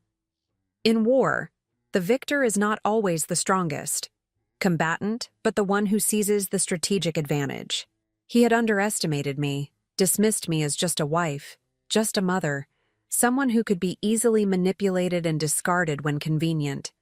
It would be the last mistake he ever made in our marriage. The days following the emergency hearing fell into an uneasy rhythm. Richard, through his attorney, demanded a visitation schedule with Lily, who reluctantly agreed to meet him for dinner. I watched her leave for that first meeting with a knot in my stomach, relieved when she returned, subdued but intact. He kept saying it wasn't what I thought, she reported, curled up on the sofa beside me. That grown-up relationships are complicated, and that I shouldn't blame him for the marriage ending. My fingers tightened around my teacup. What did you say to that? Lily shrugged, playing with the fringe on a throw pillow. I asked him if he loved her, the other woman. He said it wasn't about love, it was about compatibility and shared life goals. Whatever that means. She looked up at me, her eyes too wise for her 13 years. He didn't even say he was sorry, Mom. Not really. Just that he was sorry. Things got messy. I swallowed my anger, determined not to color Lily's perception more than Richard's own actions already had. Your father has always struggled with admitting when he's wrong, I said carefully. But that doesn't mean he doesn't love you. I know, she sighed. He wants me to come stay at his condo next weekend. He said we could redecorate my room there however I want. Her expression grew troubled. Is that okay? If I go? Of course. It's okay. That's your time with your dad. I hugged her close, breathing in the familiar scent of her shampoo. This divorce is between your father and me. You're allowed to love us both. While managing Lily's emotional needs, I was also laying the groundwork for the next phase of my plan. Patrick had quietly showcased our house to select potential buyers, and interest was high. 2 serious offers had already come in, both above the target price of $8 million. Meanwhile, Bennett had completed the sale of all 6 cars, with the proceeds securely in my separate account. As required by the court, I had documented every transaction for eventual division in the divorce settlement, but having control of those funds gave me crucial leverage. Richard, predictably, was furious about the cars but attempting to project confidence. His attorney had filed extensive financial disclosures that I knew were incomplete, conveniently omitting the offshore accounts and property holdings we'd discovered on his secret laptop. Megan was methodically building our case, preparing to expose these omissions at the perfect strategic moment. The real estate preparations remained my secret weapon. While Richard believed I was simply digging in for a protracted legal battle, I was actually preparing to strike at the heart of his public identity, our showcase home. 10 days after the emergency hearing, everything aligned perfectly.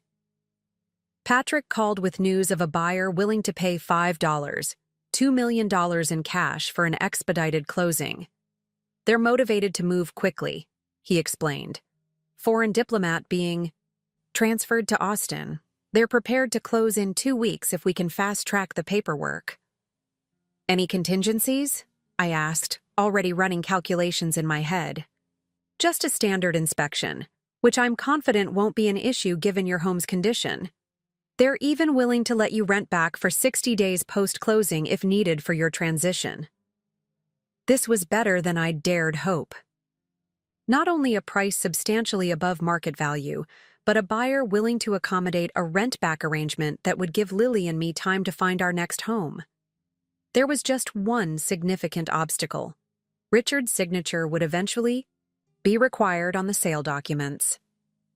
That evening, after Lily had gone to bed, I sat at the kitchen island with a glass of wine, contemplating my next move.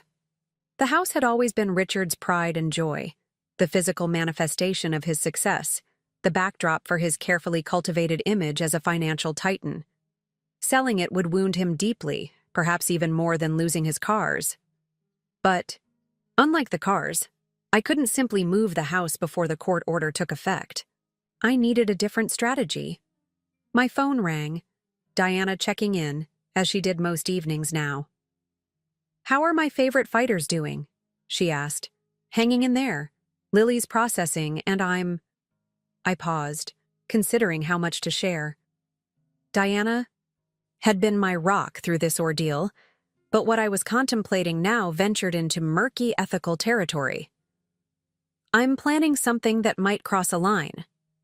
"What kind of line?" Diana's voice sharpened with interest. "I have a buyer for the house. Excellent offer, fast closing, but I need Richard's signature." "And you think he'll refuse?" "I know he'll refuse. The house is his trophy, his status symbol. He'd rather let it sit empty than sell it and split the proceeds with me." I took a deep breath. But there might be a way to force his hand. Diana was quiet for a moment. "I'm listening." "Richard hid a lot from me, but I know one thing for certain. His business depends entirely on his reputation, his clients' trust, him with millions because they believe he's smart, strategic, and above all, in control." "Makes sense," Diana agreed. So what if that carefully managed image were threatened? What if his colleagues and clients started questioning his judgment? I ran my finger around the rim of my wine glass. What if, for instance, they learned about his affair with a woman half his age, or his hidden properties, or the offshore accounts he's using to conceal assets in his divorce? "Leah," Diana's voice carried a warning note, "are you talking about blackmailing your husband?" "Not blackmail. Leverage." The distinction felt important, even if only to me. I won't threaten to expose him directly. I'll simply help him understand that his choices have left him vulnerable in ways he hasn't fully considered. Diana sighed. "It's a risky play. If it backfires, it could make things worse for you and Lily." "I know, but Richard has forced my hand. He's already trying to limit my access to funds while he continues hiding assets. If I don't act decisively now, he'll drag this out for years, draining resources that should be securing Lily's future." After finishing with Diana, I outlined my approach, crafting each element meticulously. This wasn't about revenge anymore, although the satisfaction of outmaneuvering Richard would certainly be sweet. This was about securing the financial foundation Lily and I would need to rebuild our lives. The following morning, I contacted Patrick to prepare all the necessary paperwork for the house sale. Then I called Megan, informing her of a slight change in strategy. She was skeptical, but agreed to follow my lead, trusting that I understood Richard better than anyone. Finally, I sent Richard a text. "Need to discuss something important regarding Lily. Dinner tomorrow? just the two of us. His reply came quickly. Fine. Vermilion at 7. Vermilion was one of Austin's most exclusive restaurants, a place where Richard could regularly be seen entertaining important clients. Its selection was deliberate, I knew. He wanted to be on his territory, in an environment where he felt powerful and in control. Perfect. I spent the next day preparing meticulously. I selected my outfit with strategic care, a sleek black dress that conveyed both elegance and authority, paired with the diamond earrings Richard had given me for our 10th anniversary. My hair and makeup were flawless, projecting confidence and composure. I wanted to look like someone worthy of respect, not a wronged wife seeking sympathy. When I arrived at Vermilion, Richard was already seated at his usual table, centrally, located where he could see and be seen by Austin's business elite. He stood as I approached, his expression guarded but curious. "You look well," he offered as I took my seat, a waiter immediately appearing to take my drink order. "Thank you." I smiled politely, scanning the room. As expected, several faces I recognized from Richard's business circle were dining at nearby tables. "How have you been?" "Busy. Between work and setting up the new place for Lily's visits, there's barely time to breathe." He studied me, trying to gauge my mood. "You said this was about Lily?" "Indirectly." I paused as the waiter delivered my wine.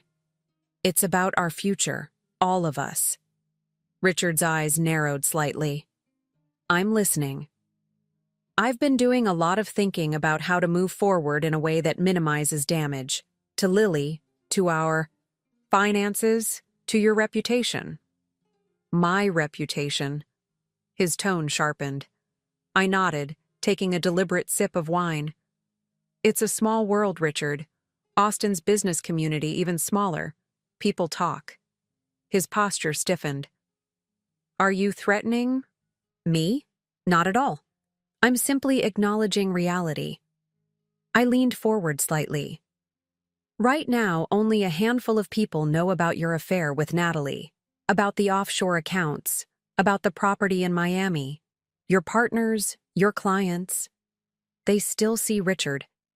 Mitchell, financial genius, family man." The color drained slightly from his face. "What exactly are you proposing?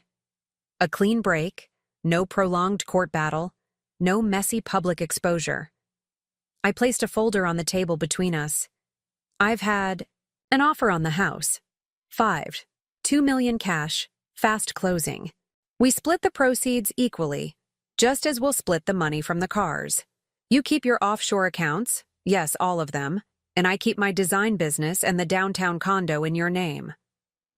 Richard stared at the folder, but didn't touch it. "And if I refuse?" "Then we continue on our current path. The forensic accountants Megan has engaged continue their investigation. The depositions proceed, with Natalie receiving her subpoena next week. Your hidden assets become part of the public record as the case progresses." I shrugged lightly. "Life goes on, but with significantly more public scrutiny of your financial practices and personal choices." His jaw tightened, fingers drumming, lightly on the table. "You're bluffing." "Am I?" I pulled out my phone, scrolling to a series of photos before sliding it across the table. "These were taken last week. You and Natalie at the downtown condo, you at the Miami property, documentation of the Cayman accounts, emails between you and your financial advisor discussing how to shield assets from divorce proceedings." Richard's face darkened as he flipped through the images. "How did you—" "Does it matter? What matters is that I have them. And while I have no desire to use them, I will do whatever necessary to ensure Lily's future is secure." I reclaimed my phone. "All I'm asking is that we settle this quickly and fairly. Sign the paperwork for the house sale. Agree to the equitable division of assets I've outlined. Then we both move forward with our lives." A lengthy silence followed as Richard calculated his options, his expression shifting from anger to resignation. He was a strategist at heart, and he recognized when he'd been outmaneuvered. "You've changed," he finally said, something like grudging respect in his voice. "No," I corrected him. "I've always been this capable. You just never noticed." Another long pause. Then, "I'll review the proposal with my attorney." "Of course. But the house offer expires in 48 hours. The buyers are motivated, but they have other options." I stood, gathering my purse. "Think of it as a business decision, Richard. Cut your losses and preserve what matters most. Your reputation, your relationship with Lily, your future with Natalie if that's what you want." As I turned to leave, Richard caught my wrist. "Wait, why are you doing this? Why not drag me through court, make me pay for everything?" I looked down at him. This man I had once loved so completely, now a stranger wearing a familiar face. "Because it's not about making you pay, Richard. It's about claiming what's rightfully mine and Lily's. It's about efficiency, and it's about showing our daughter that even when people hurt us, we can respond with strength rather than vindictiveness." I gently removed my wrist from his grasp. "You have 48 hours. I suggest you use them wisely." As I walked through the restaurant head high, I felt the weight of the past weeks, the betrayal, the hurt, the fear, begin to lift. I had taken control of my narrative, confronted my betrayer on my own terms, and presented a solution that served my interests while appealing to his pragmatism. Whether Richard accepted my terms remained to be seen. But for the first time since opening that fateful email with Natalie's vacation photos, I felt completely certain of one thing. Whatever happened next, I would face it not as Richard's victim, but as the architect of my own future. My phone buzzed as I reached my car, a text from Patrick. "Second buyer just came in. $5, $4 million, same terms. How do you want to proceed?" I smiled, sliding into the driver's seat. "Hold them as backup. Give Richard 48 hours to sign original offer. If he balks, we go with new buyer." The pieces were falling into place. Phase 2 was officially in motion. The following morning dawned bright and clear, a perfect Austin spring day that seemed at odds with the tension humming through my body. I'd slept surprisingly well after my confrontation with Richard, a deep, dreamless sleep born of emotional exhaustion and, perhaps, a newfound peace. I had done everything in my power to secure a fair outcome for Lily and myself. Now it was Richard's move. Lily was spending the day with Diana and her daughter, giving me space to handle whatever came next. I was nursing my second cup of coffee when my phone rang. "Megan." "Richard's attorney just called," she said without preamble. "They want a meeting.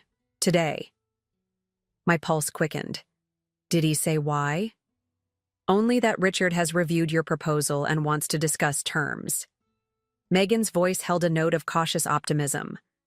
"This is good, Leah. He's engaging rather than dismissing. Outright." We arranged to meet at Megan's office at noon. I spent the intervening hours reviewing the house sale documents one final time, ensuring everything was in order for Richard's signature if he agreed to my terms. Patrick had already prepared all the necessary paperwork, and the buyers were standing by, eager to proceed. At precisely noon, I walked into the conference room at Megan's firm to find Richard and his attorney, David Keller, already seated. Richard looked tired, the confident facade of last night somewhat diminished in the harsh fluorescent lighting. Our eyes met briefly before he looked away, his expression unreadable. "Thank you for meeting on such short notice," Megan began, ever professional. "I understand Mr. Mitchell has considered my client's proposal and wishes to discuss terms." David nodded, glancing at Richard before responding. "That's correct. After reviewing the proposal, my client is willing to consider an expedited resolution under certain conditions." The negotiations that followed were intense, but surprisingly productive. Richard agreed to the house sale in principle, but wanted specific assurances that I would destroy all copies of the incriminating photos after settlement, that the divorce filing would cite irreconcilable differences with no mention of infidelity, and that neither party would disparage the other to business associates or social contacts. In return, he offered a concession I hadn't expected. He would disclose the offshore accounts and include them in the asset division if I agreed to keep their existence confidential from his business partners. These accounts were established for tax planning purposes, David explained carefully. Legal, but sensitive. Megan and I exchanged glances. This was a significant shift, Richard essentially admitting to the financial deception while offering to make it right. I'll need to see complete documentation of all accounts before agreeing to anything, I said firmly. Full disclosure, full valuation. Richard nodded, a flicker of what might have been respect crossing his features. You'll have it by end of day. After 2 hours of negotiation, we reached a framework agreement that felt surprisingly equitable. The house would be sold with proceeds split equally. The car sale proceeds would likewise be divided. Richard would disclose all hidden assets for equal division, and we would share custody of Lily with a schedule that respected her academic and social needs. I'll have the revised agreement drawn up immediately, Megan said as the meeting concluded. If everything is in order, we could have signatures tomorrow and file for an uncontested divorce. As we prepared to leave, Richard asked for a moment, alone with me. Megan raised an eyebrow in question and I nodded reassurance. 5 minutes, she said to Richard, before stepping out with David. When the door closed behind them, Richard and I regarded each other across the conference table. For a moment, neither of us spoke.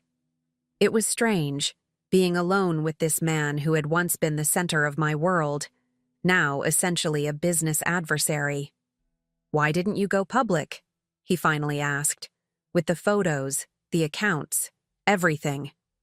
You could have destroyed me. The question surprised me, though perhaps it shouldn't have.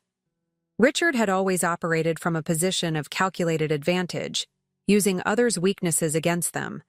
The concept of restraint for reasons beyond strategic benefit was foreign to him. Would that have benefited Lily? I asked simply. Would it have made her life better to see her father publicly humiliated, his reputation in tatters? He looked away, discomfort evident in the set of his shoulders. You could have taken everything. The cars, the house, all of it. The courts would have sided with you given the circumstances. That was never my goal, Richard. I wanted what was fair, for Lily and for me. Recognition of my contributions to our marriage, my role in building, the life you so easily discarded. I studied him, this stranger I had once loved so completely. Besides, taking everything wouldn't have filled the hole your betrayal left.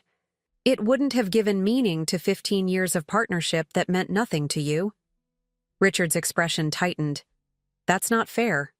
Those years weren't meaningless to me. Weren't they? You spent at least 2 of them systematically, planning your exit, hiding assets, building a relationship with another woman, creating a parallel life while I remained oblivious. The words held no bitterness now, just a calm statement of fact. You didn't even have the courage to end our marriage honestly. He had no response to that, at least none he was willing to voice. After a moment, he simply nodded. I'll sign the house papers tomorrow, and I'll make sure Natalie understands she's to have no further contact with you. Thank you. I stood, gathering my belongings. For what it's worth, Richard, I hope you find whatever it is you're looking for with her. Or if not with her, then somewhere.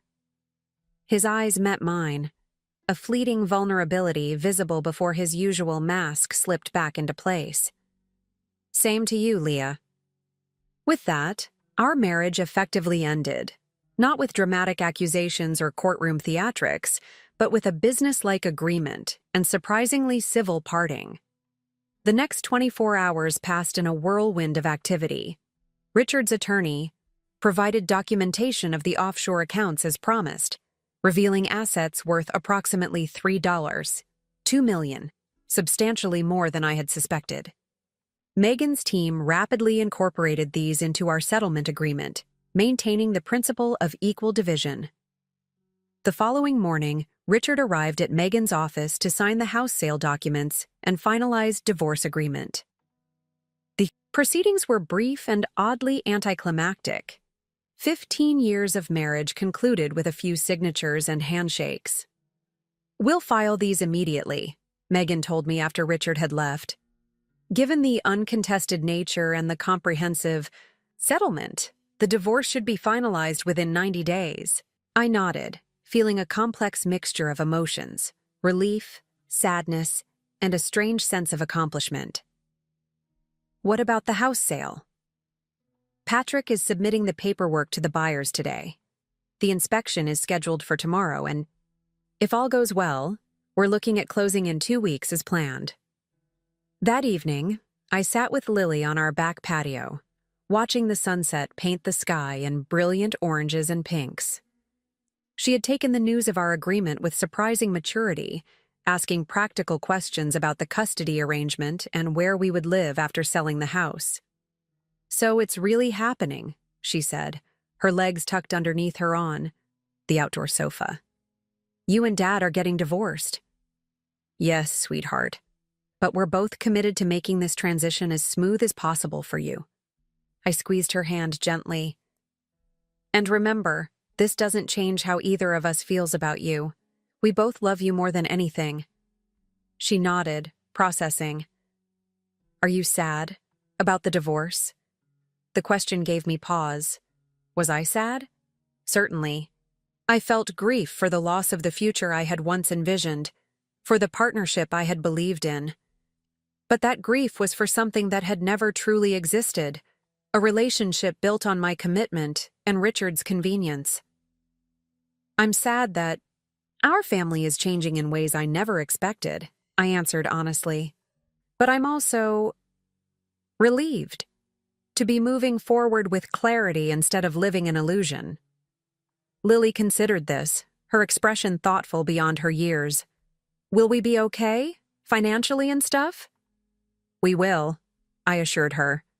"The settlement is fair. We'll have plenty to buy a new home, cover college costs, everything we need." I smiled, seeing an opportunity to share an important lesson. "And I'm going back to work, restarting my architectural firm. It's time I reclaimed that part of myself."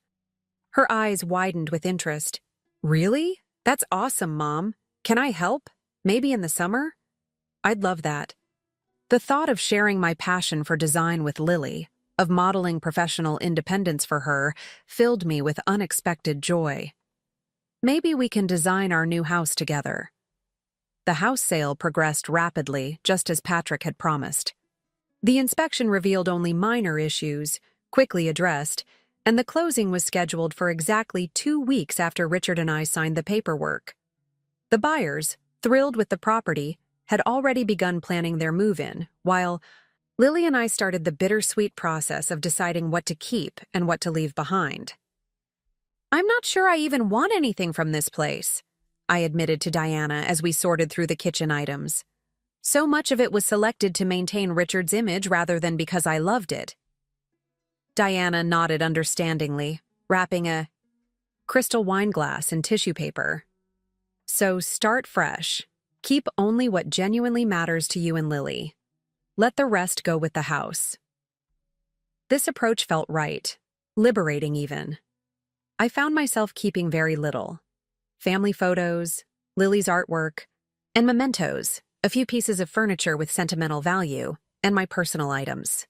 The rest, the carefully curated interior that had been designed to impress Richard's colleagues and clients, would stay, included in the sale as fully furnished at the buyer's request.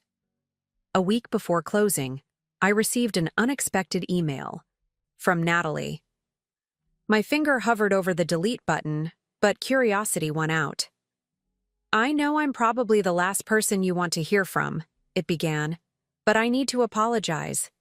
Sending those photos was cruel and unnecessary. I told myself I was doing it because you deserved to know the truth, but really, I was just angry that Richard kept putting off telling you about us." The email continued, detailing how Richard had promised for months to end our marriage, always, finding reasons to delay.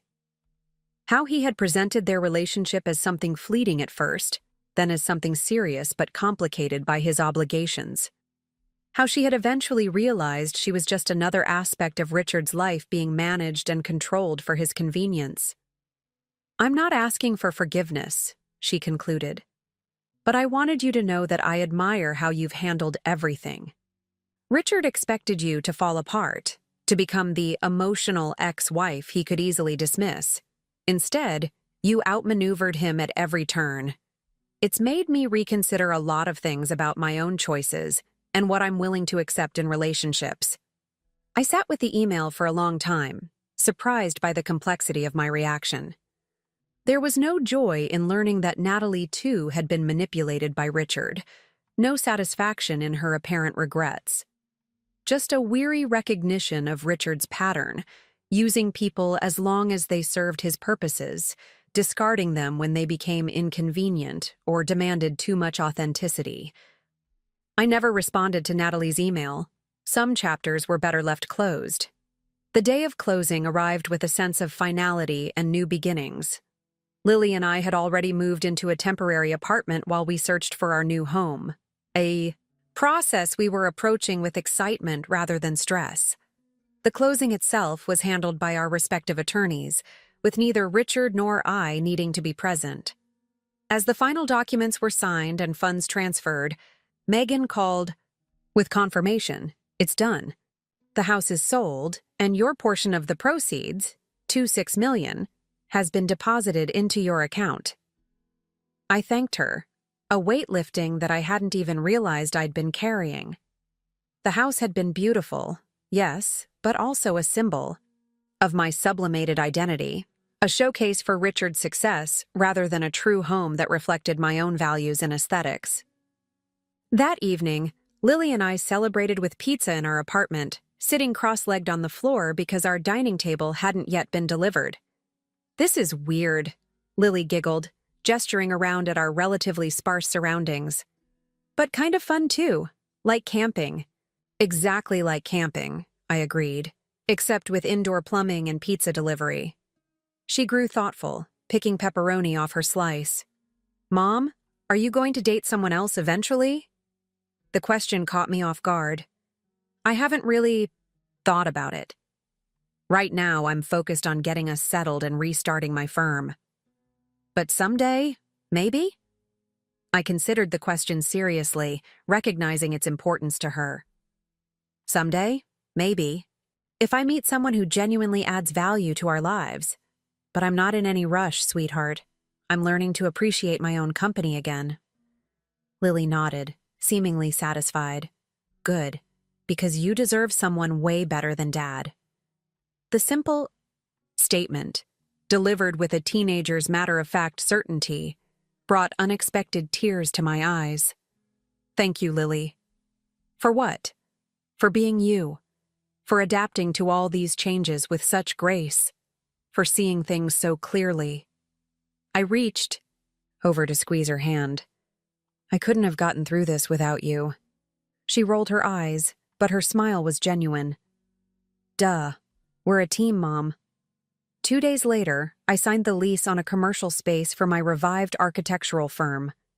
It was a beautiful storefront in a vibrant area of Austin, with large windows, that flooded the space with natural light, perfect for the creative work I'd set aside for too long. As I stood in the empty space, visualizing how it would look with drafting tables and design samples, my phone buzzed with an email notification. It was from Patrick, with a simple message and an attachment. Thought you might appreciate this. Congratulations on everything. The attachment was a photo of the sold sign in front of what had once been my home, now belonging to someone else.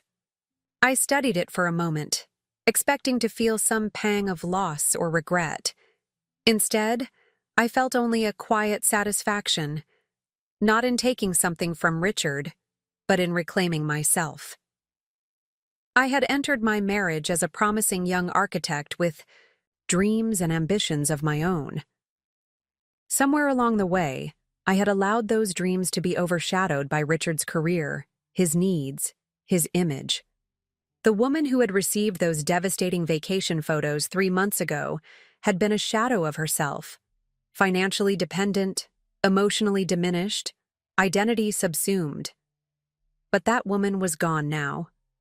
In her place stood someone stronger, someone who had faced betrayal and emerged not just intact but enhanced, someone who had remembered her own worth and reclaimed her power. As I turned away from the windows of my new office space, I deleted the photo of the sold sign without saving it. The house, like the cars and the marriage itself, belonged to the past. My focus now was firmly on the future, a future I was building on my own terms, brick by deliberate brick. And for the first time in years, I couldn't wait to see what came next.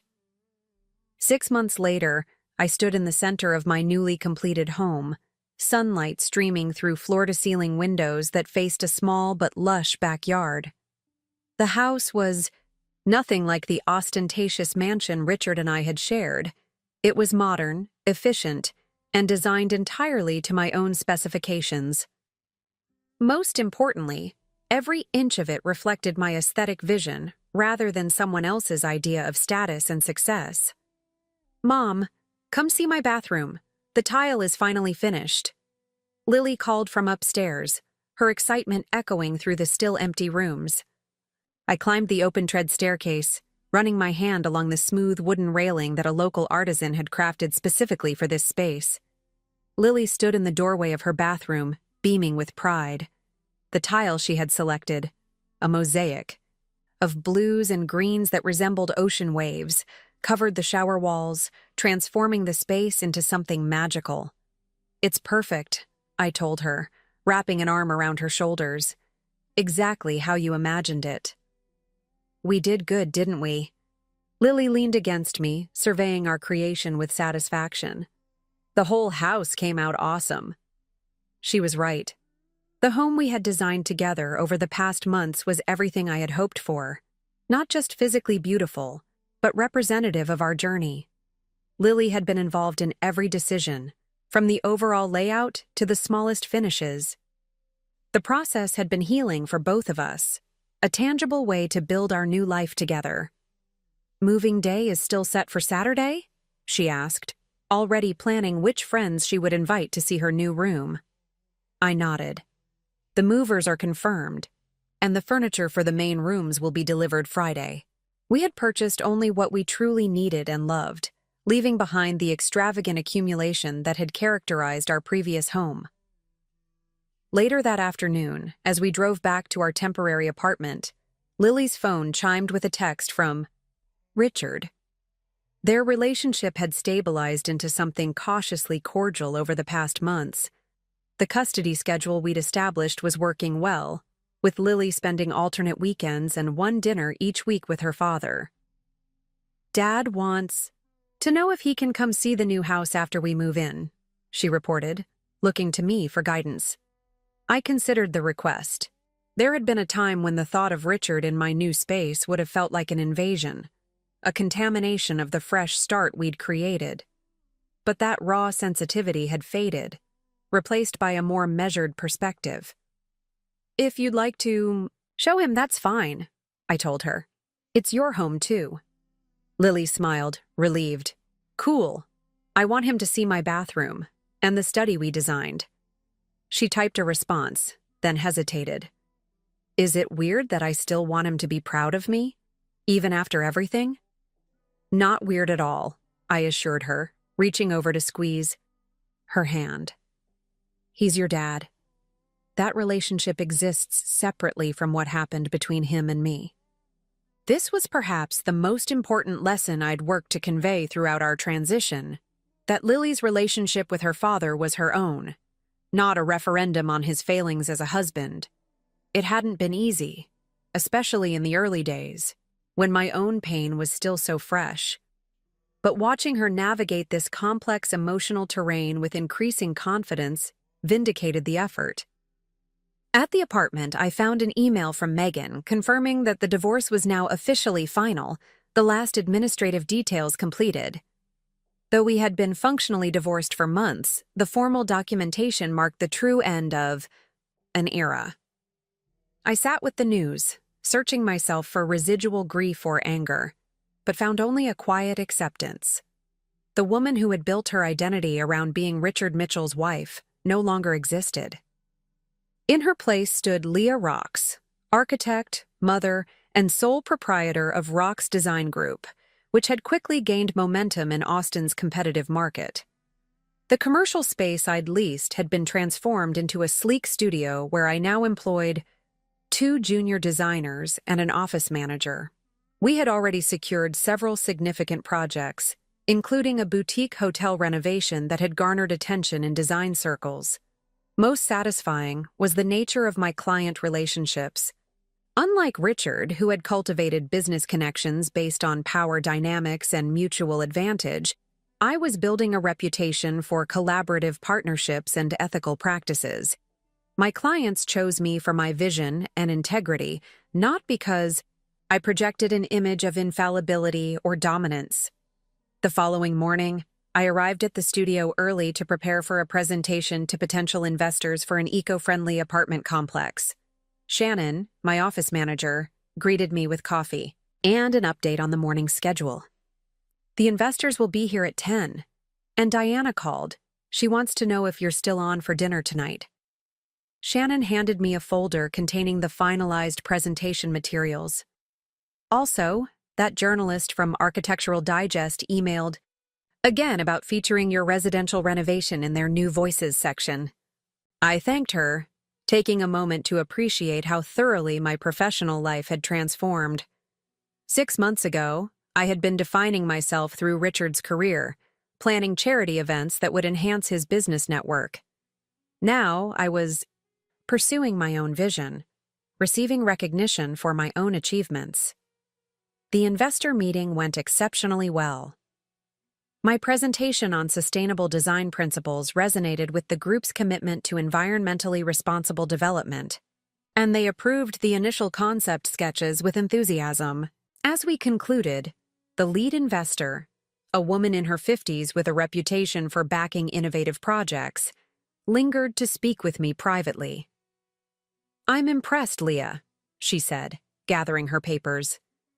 "Not just with the design, though that's exceptional, but with how quickly you've established yourself. It's not easy to build something from scratch in this industry." I smiled, acknowledging the comment. "Thank you. It's been an intense learning curve, but deeply satisfying." She studied me for a moment, seeming to consider something. "I hope you don't mind my saying this, but I knew your ex-husband professionally. We served on a philanthropic board together." My pulse quickened slightly, though not with the anxiety such connections would have once provoked. "Oh?" "Yes. And I have to tell you, the way you've handled the transition from being Richard Mitchell's wife to establishing your own identity has been noteworthy." She closed her portfolio with a decisive snap. "There were rumors, of course. There always are in circles like ours. But you never engaged in public recriminations or attempts to damage his standing, despite having every justification. I wasn't sure how to respond. While I had indeed refrained from publicly exposing Richard's betrayal, it had been primarily for Lily's sake, not out of any lingering loyalty to him. "That restraint speaks to your character," she continued. "And it makes me all the more confident. In our partnership, I value integrity as much as talent." After she left, I sat in the quiet conference room, reflecting on her words. The path I had chosen, seeking justice through strategic action rather than public destruction, had been right for me and for Lily. It had allowed us to move forward with dignity rather than being defined by victimhood or vindictiveness. That evening, Diana and I met for dinner at a small restaurant near my new home. 6 months into her own separation from her husband, a decision catalyzed in part by watching my journey, she was navigating the early stages of rebuilding. "How do you do it?" she asked, twirling pasta around her fork. "You seem so complete." "I still feel like I'm missing pieces of myself." I considered the question carefully. I think the difference is that I was forced to confront everything at once. The betrayal, the financial deception, the complete collapse of the life I thought I had. There was no gradual adjustment, no gentle transition, just before and after with a clear line between. Diana nodded, understanding. The vacation photos. Exactly. In a strange way, Natalie did me a favor. The shock was devastating, but it was also clarifying. I couldn't cling to illusions or half measures. I took a sip of wine, organizing my thoughts. And then, facing Richard's attempts to control the divorce process, watching him try to hide assets, limit my options, even challenge my fitness as a parent, it showed me exactly who he was. Who he had always been beneath the charm and success. A manipulative narcissist? Diana suggested. I laughed softly.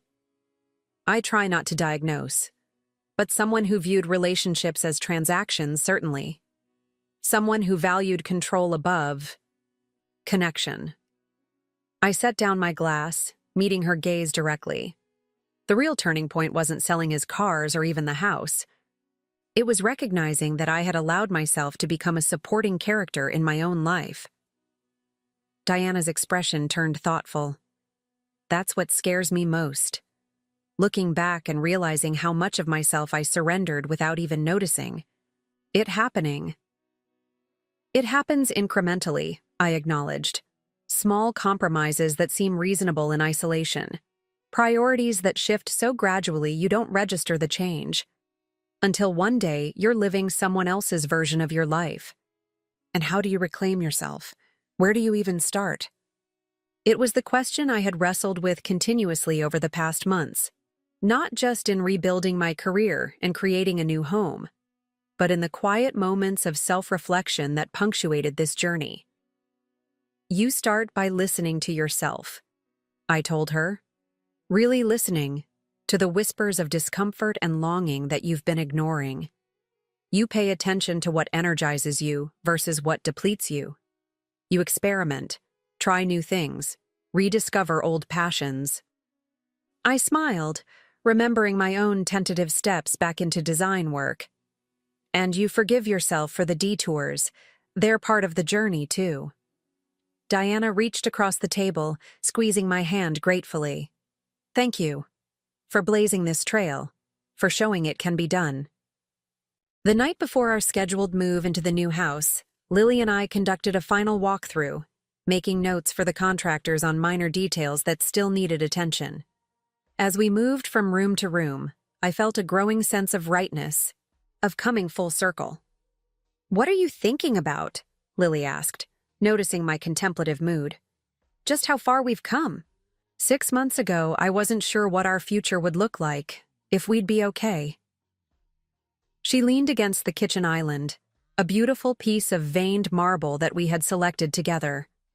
Are we okay now? Really okay? I considered the question with the honesty it deserved. Were we okay? The past months had brought challenges I never anticipated. Lily's occasional anger at both Richard and me for disrupting her life, my own moments of doubt and fear as I rebuilt my career, the practical complications of establishing new routines and structures.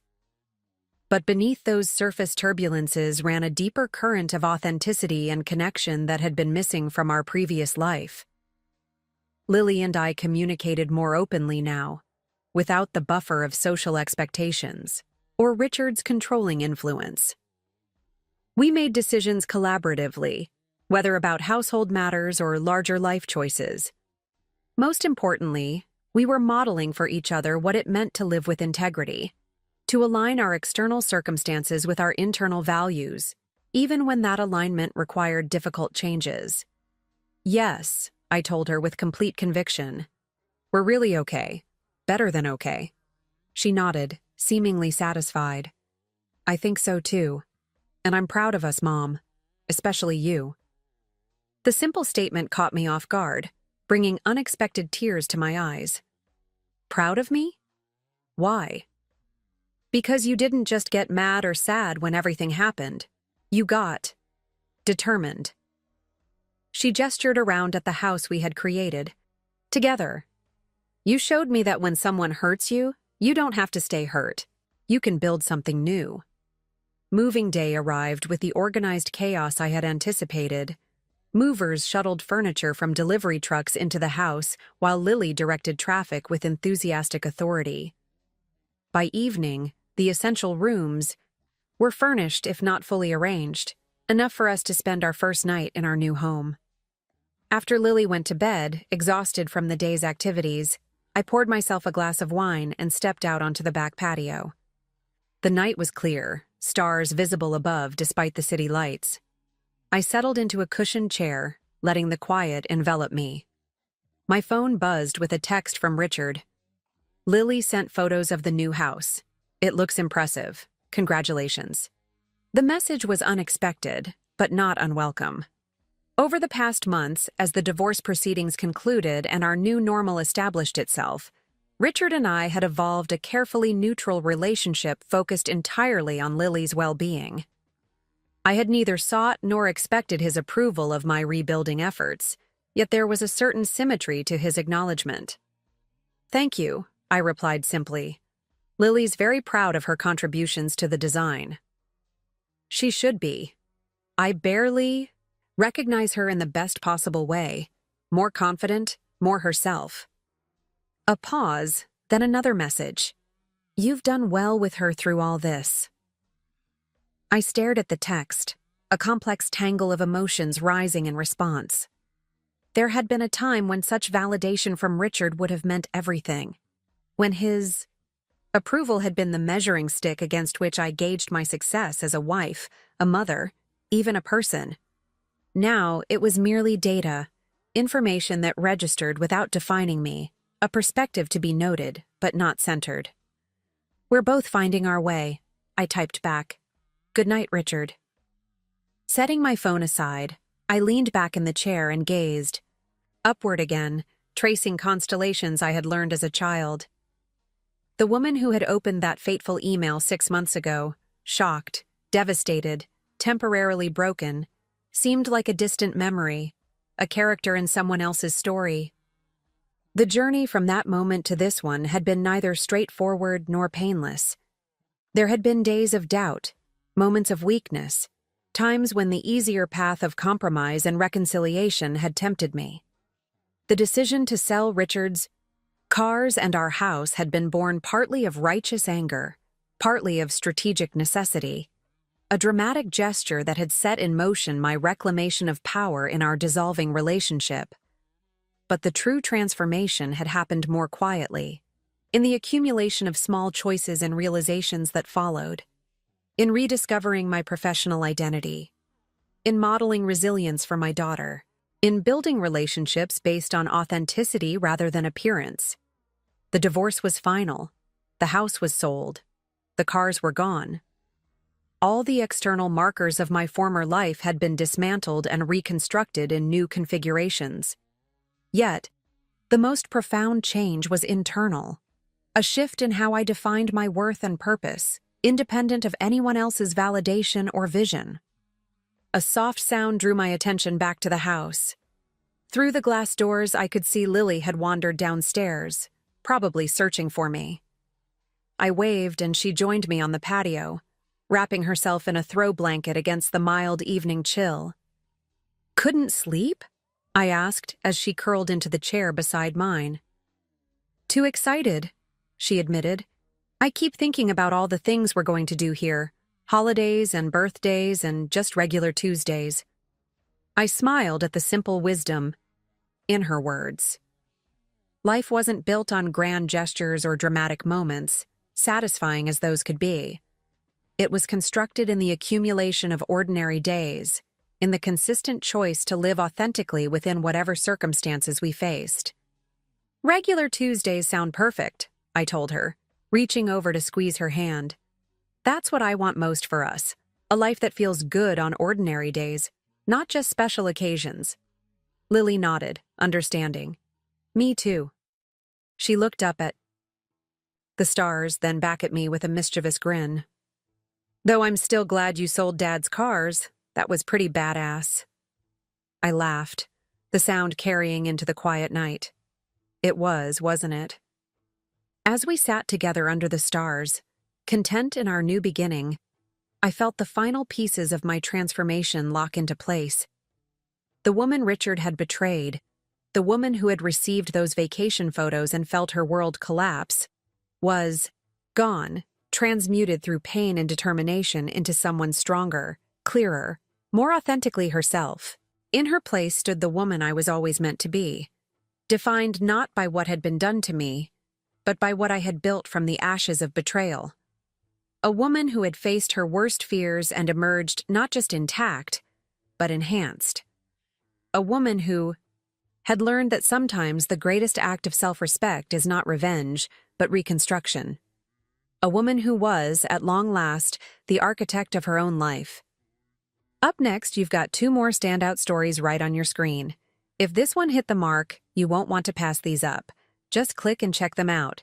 And don't forget to subscribe and turn on the notification bell so you don't miss any upload from us.